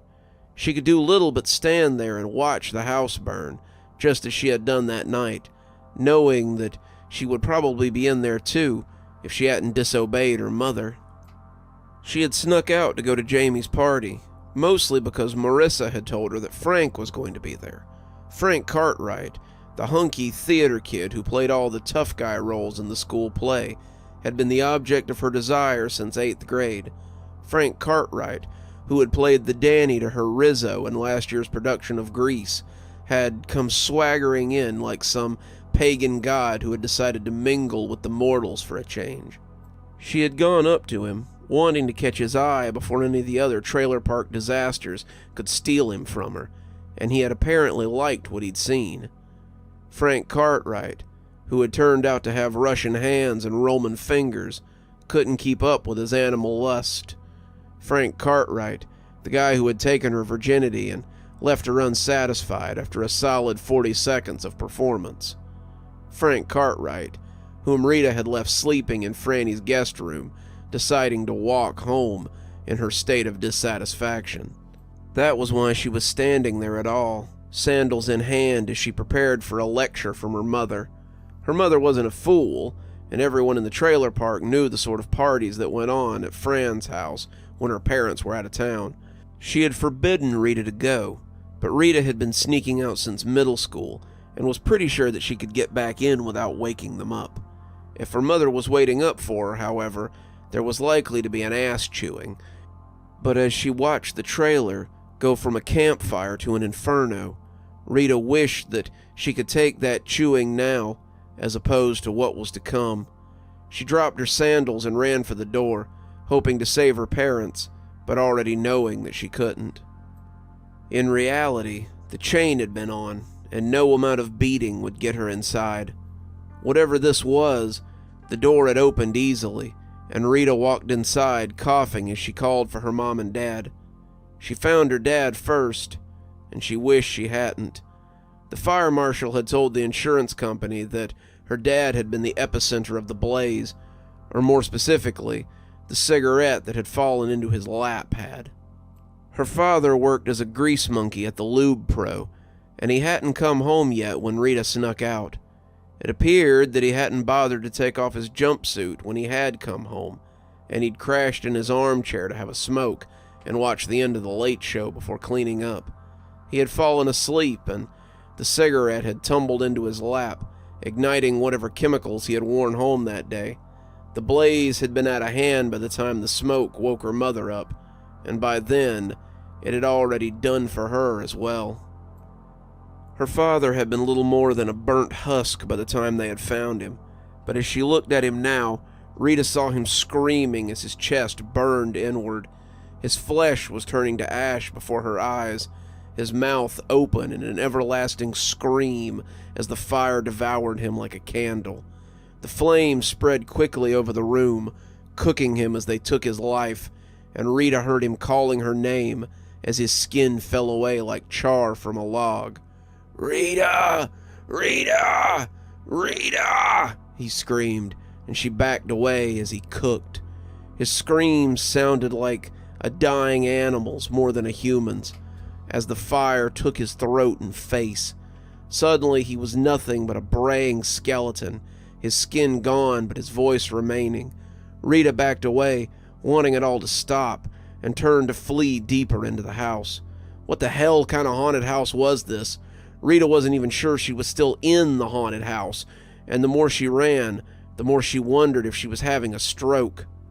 Had she fallen into some kind of psychotic episode and was frothing on the ground while her brain played out the worst day of her life on repeat? Had she been drugged at the bar and was hallucinating? Whatever was happening, Rita really wanted it to stop. She was running not to her room, but to her mother's room, and saw her mother smoldering on the bed as she coughed her life away. Her mother had actually died in the hallway, the smoke inhalation having done for her, but Rita found her in bed as the floor burned like a winter fire around her. She was hacking, coughing, calling Rita's name as she reached for her. She needed help. She needed Rita's hand to get out of bed and stop the coughing, but before her eyes, her mother began to melt. Her skin puddled on the bedspread like hot clay, and she fell inward with a patter like boiling oil. Her eyes fell out of her head, rolling like marbles as her skin cooked, and Rita screamed as she backed out into the hall. She had to get out of here. She had to run, but the fire was everywhere, and there was no escape now. She was trapped, just as her parents had been trapped, and as she fell to her bottom on the island of carpet in that sea of heat, she reached for her smokes. She needed a light. She needed a cigarette. She needed to fill her lungs with that sweet heat and forget all about this. She needed to forget, to find her reprieve. She needed to escape all of this and just be herself for a while. Someone took the cigarette out of her mouth before she could light it, and she looked up to see her father standing over her. He wasn't the burning pyre that he had been earlier, and though sooty, he was more as she remembered him in life. "No more of that, Moonbug," he said, sitting beside her as she sobbed in the hallway. "You need to stop obsessing over this and get past us." She looked at her father through teary eyes, trying to understand what he was saying. But, no buts, kid. It ain't healthy. You aren't responsible for what happened to us. If anything, it was my carelessness.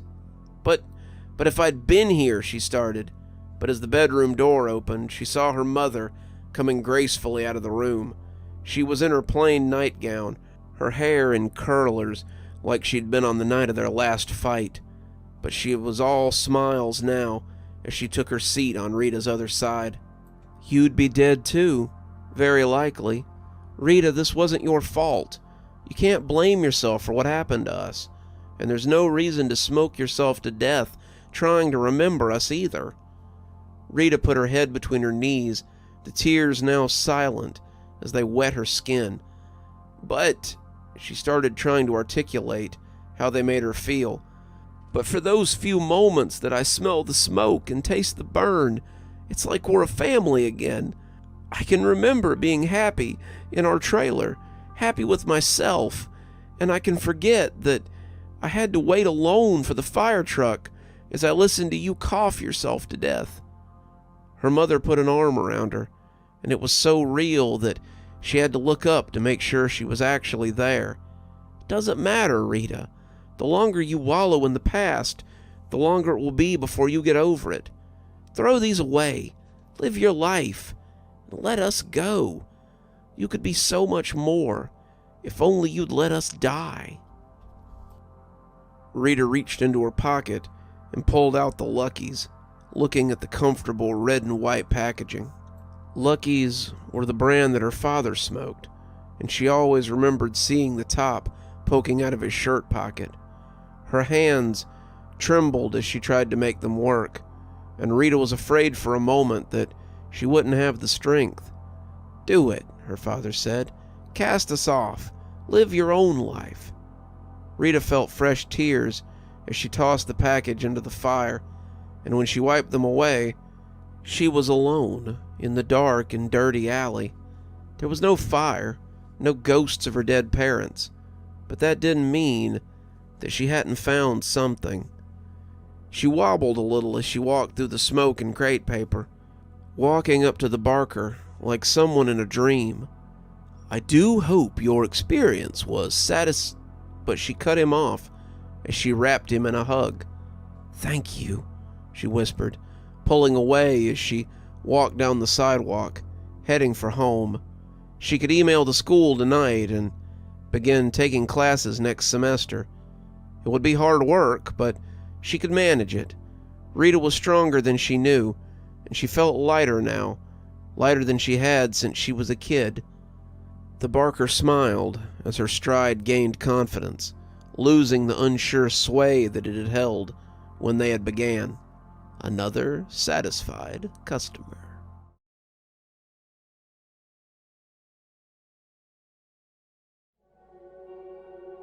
"I don't care, Melinda. I've been dry for weeks, and I'm ready to be satisfied." Melinda grabbed at him as he left the apartment, telling him to stay with the program. But Clarence wouldn't hear any of it.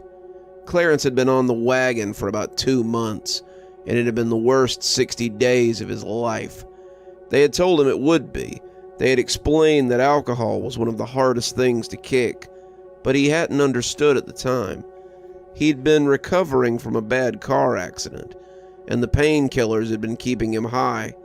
He had agreed with Melinda that it was time to stop drinking, time to stop the cycle that had gripped his family for years. How Melinda had managed to come out with nothing but scrapes while he had shattered his collarbone was beyond him, but she had taken it as a sign to lay off the hooch. She followed him down the stairs to their apartment, begging him to come back inside. It was a week before Halloween, and the bars would be rotten with possibilities. 2-for-1 pumpkin shots, half-price witch's brew, pumpkin chugging, and all the trendy crap they used to get the college kids and hipsters into their dive bars. For pros like Clarence, it was all beer, and it was all good for him right now. She stopped at the door as he hit the streets, looking around like she thought a bottle of wine might attack her before making one last plea. "Clarence, please, please come back in. We'll do anything you want. We'll watch a movie or make brownies or..." She looked around with embarrassment. I'll go to bed with you right now, but please, please don't do this." Clarence had already won. Melinda had become a real prude once she put the bottle down, and the thought of stepping onto the sidewalk in her nightgown filled her with a dread and embarrassment more palpable than any scary movie. She wouldn't come after him. It was unthinkable, and he felt completely comfortable turning back to throw one last barb her way. "What I want, Millie, is to drink. So unless you got a bottle of Johnny Walker under your nightgown, I'm going to the bar." She cried for him until he'd rounded the corner, and likely went on crying after that, but he couldn't hear her once the apartment door was out of sight. It had been easy for her. Melinda hadn't really started drinking until she'd met Clarence. The two had met in high school, Melinda a shy new girl, and Clarence the teenage delinquent sliding towards burnout. Clarence had been better at hiding it then, and Melinda's parents had been pleased with her new suitor. Behind the scenes, Melinda had played with alcohol and drugs for the first time in her life, and Clarence was careful not to let her burgeoning problem become known to her parents. It was easier for her to give it up. Alcohol was Clarence's life. The drugs had been the icing on the cake. Clarence had never done more than smoke a little dope or take some pills if offered, but the drink had taken him early. Clarence had been part of a big old third-generation Irish Catholic family, his great-grandfather having stumbled off the boat in 1916, only to stumble back onto another one as they sent him off to fight in World War I. To hear Grandpa tell it, he'd stayed drunk for the next 3 years until it was time to come home, and he'd come back to find his 4 kids bigger, his wife fatter, and a new bottle to slide into. Alcohol has lubricated our forebears for years, boyo. It's probably what you owe your very existence to, his grandfather had told him often, and always with a wink. When Clarence thought back on his old man, he could see what his grandfather had meant. Clarence Sr., though nobody called Clarence Jr. if they liked their teeth in their mouth, had been a mean drunk. He'd spent most of Clarence's life beating him, beating his sisters, beating his brothers, and beating his mother whenever he wasn't working at the cannery. The family was happy, right up until Clarence Sr. came home about 8:30 and yelled drunkenly for his dinner. The kids knew that if you wanted to walk the next day with both eyes unblackened, then you better get to your room and sleep under the frame. Their mother tried her best to mitigate the damage, but inevitably someone would wander out for the bathroom or to get something forgotten and become the subject of Clarence Sr.'s ire. Clarence Jr. had taken up drinking early, sneaking a mason jar of whiskey into his room when he was just 7 years old after a particularly bad beating from his old man, and the rest was history. It was easy for Melinda to give up the drink. It wasn't part of her, like it was for Clarence. "Excuse me, sir," came a cry from his left, and Clarence jumped as a man who looked more at home in the center ring of a circus stepped out beside him. He was in the alley that usually took Clarence from the street to the back of Papa's Tavern, and the haunted house had been built right in front of his shortcut. "Would you like to take part in a truly terrifying experience?" Clarence looked up and found something akin to a middle school class's haunted house. The outside was a giant paper pumpkin with its mouth open and lolling to admit any who were brave enough to enter. 2 spotlights likely played hell with the local airport, and the sign out front promised a terrifying experience or your money back. The whole thing looked more comical than scary, and it was pretty obvious that the barker, a man in a circus coat and top hat, was trying to fleece drunks and those who like to undertake seasonal attractions. Clarence rolled his eyes and started to just walk around, but he soon realized that all he had to do was drop a couple of bucks in the box, then come back after a drink or 5 and say that he hadn't been satisfied. It was a great plan. He could tie a few on, walk right back out the back, get his money back, and go home satisfied. "Sure, how much?" $5, said the old man, shaking a money box under his nose, "and a refund is guaranteed if not completely satisfied." Clarence rolled his eyes and dropped the money in.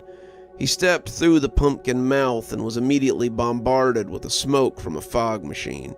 He coughed hating these things more than the mealy taste in his dry mouth. But when he cleared it away and made it inside, he thought he might have taken a wrong turn. The low lights, the smell of old booze, the wonky sound of a juke that had been hit one too many times, even the tinkle of the bell as he stepped fully inside. Clarence was in Papa's. He looked behind him, but it was the same door he'd come in through so many other times. The multicolored glass on the wooden front door held a swinging bell to alert the owner of guests, and as it stopped ringing, he heard Pap greet him like he always had. Clarence breathed in the familiar smell of cigarette smoke and spilled beer as he approached the bar, feeling an odd sense of homecoming in those ancient aromas. The same barflies hung around in shadowy alcoves, offering him nods or waves, but he couldn't see much beyond the lingering murk around them. "Long time no see, boyo," Pap said, and as he called him boyo, Clarence thought the old bartender looked a little bit like his grandpa. "What'll it be this evening?" Clarence shook his head. "Well, Pap, I think I'm gonna start off with a whiskey and—" "Comin' right up," the old bartender said, slamming a huge glass jug onto the counter. It was huge, like a jug of hobo wine, and Clarence could see that it was full of amber fire. It would have to be way more than Clarence had on hand, maybe more than he had in the bank, but as the smell hit him from the little plug hole, he knew that he had to have it, even if it was only a single sip before it was taken away. He had to have that first long sip. "Where's the glass, Pap?" he asked, looking up to find Pap was no longer there. The Bag-o-Bones bartender in the greasy apron and dirty undershirt had been replaced by his grandfather. "No glasses, boyo. It's all for you, and it's on the house." He tilted his own bottle then, and Clarence winced as his lips stuck noisily in the plug hole before pulling free. "Gramps?" Clarence asked, not sure what was going on. "Aye, what's wrong, boyo? You look as though you've seen a ghost." Clarence was indeed seeing a ghost. His grandfather had died when he was 16, and it had been the greatest loss of his life. He'd been living with Gramps by then, his dad becoming intolerable after his mother had died a few years before. Most of his siblings were also living with relatives by then, the ones who were old enough to get away, and it had been the best times of his life. He shared his time between Melinda's house and his grandfather's home, and when he came back to find the old man dead after a weekend with his girlfriend and her family, he had fallen to pieces. To see him now, alive and hale, was enough of a shock to put him in the grave. I don't know," he said, his hands shaking as he reached for the bottle. He'd never needed a drink so much in his life. He suddenly needed to blink and see Pap and his toothless, filthy self standing before him as if to ask if he'd been on the bad stuff again. When the bottle grated harshly against the tabletop, and Clarence still hadn't snapped out of it, he realized this was actually happening. I saw your body, Gramps. I watched him put you in the earth. You can't be here," he stammered, as the old man smiled at him knowingly. "And why wouldn't I be?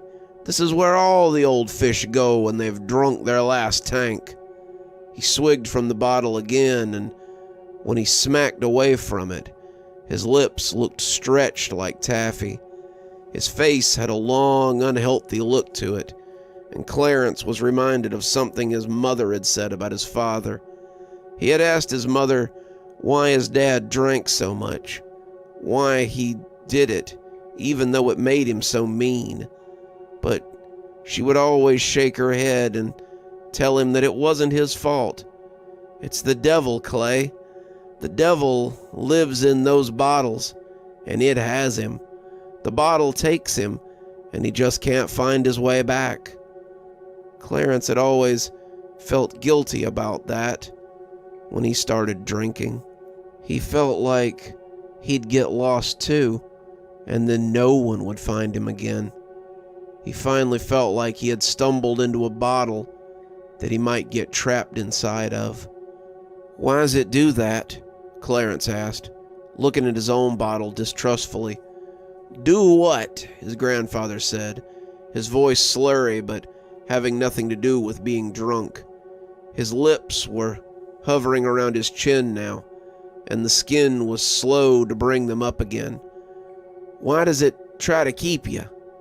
His grandpa laughed, and when he drank this time, it sucked half his face inside with it, his skin turning red as he drew it back out, and stretched his flesh like bubblegum. "Oh, the bottle always tries to keep you, boyo. The bottle knows it's nothing without you, so it tries its best to hold you so you can't leave. It's a queer magic about it. It makes you believe that you need it as much as it needs you, and what it takes with it are the ways you might escape it." He held up the bottle, and Clarence saw that what he had mistaken for hops or grit was actually small floating things. At the bottom were coins, like a wishing well, and some of them had things written on them that Clarence could just make out as they shifted. Wealth, life, health, happiness, and completion were all there, but they were only a few among the stack of metal that lay within. "You've left your own wealth at the bottom of a few bottles, I'd wager, haven't you?" "Don't listen to that old gink, son," came a very familiar voice from the stool beside him. Clarence felt his blood run cold, but he resisted the urge to turn and look. The voice had been familiar, but it was the nature of the voice that sent chills up his spine. It sounded as if his father was speaking from the bottom of a well, his voice distorted as it floated from the depths. "The bottle is your treasure, my son. You find solace there. You find comfort there.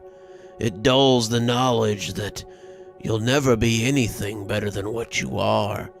You'll never lead armies, never sail to foreign shores. You'll never command the love of masses, and when they bury you in a pauper's grave, you'll have nothing but pickled memories to follow you down." Clarence turned his head ever so slightly, his neck a rusty hinge in a funhouse attraction, and when he saw his old man, his scream stuck in his throat. His father hadn't lived long past his grandpa, and Clarence had found him dead as well. Clarence had been forced to move back home after Grandpa died. Gramps had left him his house and a sizable inheritance, but Clarence had still been 16 and wasn't able to live on his own yet. He'd been avoiding home, staying at Melinda's house or working long hours, so he was at home as little as possible. But that day he'd had little choice but to come home. He was 17, his birthday only a month away, and he had intended to propose to Melinda and move into his grandpa's house on his birthday. The two would live happily ever after and start a family of their own, and nothing bad would ever happen to them again. How God loves to laugh at our plans sometimes. He'd come in and found his dad on the floor of the living room. He had fallen with a beer bottle in his hand, and it had shattered when he fell face first on the ground. The coroner assumed that he must have fallen mid-sip because he had aspirated broken bottle pieces and died as a result. Clarence hadn't cried for his father, not like he had for his mother or his grandfather, and he had dropped out after burying him and started his new life in his grandpa's house. 4 years later, he had sold it and he and Melinda had packed up to move to the city so he could find work. They had drunk up or smoked up all his inheritance, and now it was time to go somewhere he could find a job to support himself and his new bride. He had been as optimistic about the move as Melinda had been. They could get a fresh start, a change, something better. But between his drinking and her burgeoning alcoholism, the two were really just moving from one watering hole to another. Looking at him now, Clarence could see the bleeding lips and purple throat from the glass that had cut it. He was slumped over the bar, and at first Clarence thought he was just resting his head against the bottle. It wasn't until he sat up to look at him that he saw his father's head swimming drunkenly inside the glass, his crew cut rubbing against the bottom of the jug as he squinted at his boy. "Your mother told you the bottle had taken me," he said, sounding like a merman in a cartoon. "But I don't think even she knew how true it was." The jug made his purple neck bulge, but it appeared that it too was disappearing into the glass container. Soon his father would be nothing but a living jug, a slave and prisoner to the bottle, and when Clarence pushed off the bar stool, his father reached for him drunkenly. "It's too late, boyo," his grandfather said, and when Clarence looked back, he could see the bottle stretching his face like silly putty as he grinned with a sort of knowing vertigo. "Might as well stop fighting and give in. After all, it's in your blood." Clarence shrugged out of his father's grip before it could turn to iron and went pelting out of the bar at blinding speed. When the smoke again surrounded him, he coughed and swiped at the air as the familiar scent of the street came back to him. He was walking out of the Pumpkin Mouth, bumping people as they came in, and when the barker approached him, he jumped and looked around as if expecting the specter of his father to be right behind him. "Easy, boyo," the barker said, grinning hideously. "You've come out the other side. Was it everything I told you it would be?" Clarence reached into his pocket before he could stop himself and dropped the 16 or so dollars and crumpled ones into the box. It was all the money he had intended to drink with, and right now he wanted to be rid of it. If he didn't have it, he couldn't drink, and right then he really wanted to be drunk. Thinking of drinking, however, made him remember that strange hell he had been in, and he thought that maybe he had really taken his last drink. "And more," he breathed, excusing himself as he ran back up the street, intent on apologizing to his wife and begging for her forgiveness. They would work the steps. They would get through tonight, and Clarence would have a great story to tell the next time he was in group. Clarence might even recommend the haunted house to a few of his friends in the group who were having trouble with sobriety. The fun house had been better than 6 months of AA, better by a long shot. Barker smiled at the man's back as he hurried up the road to whatever hole he had scuttled from. Another satisfied customer.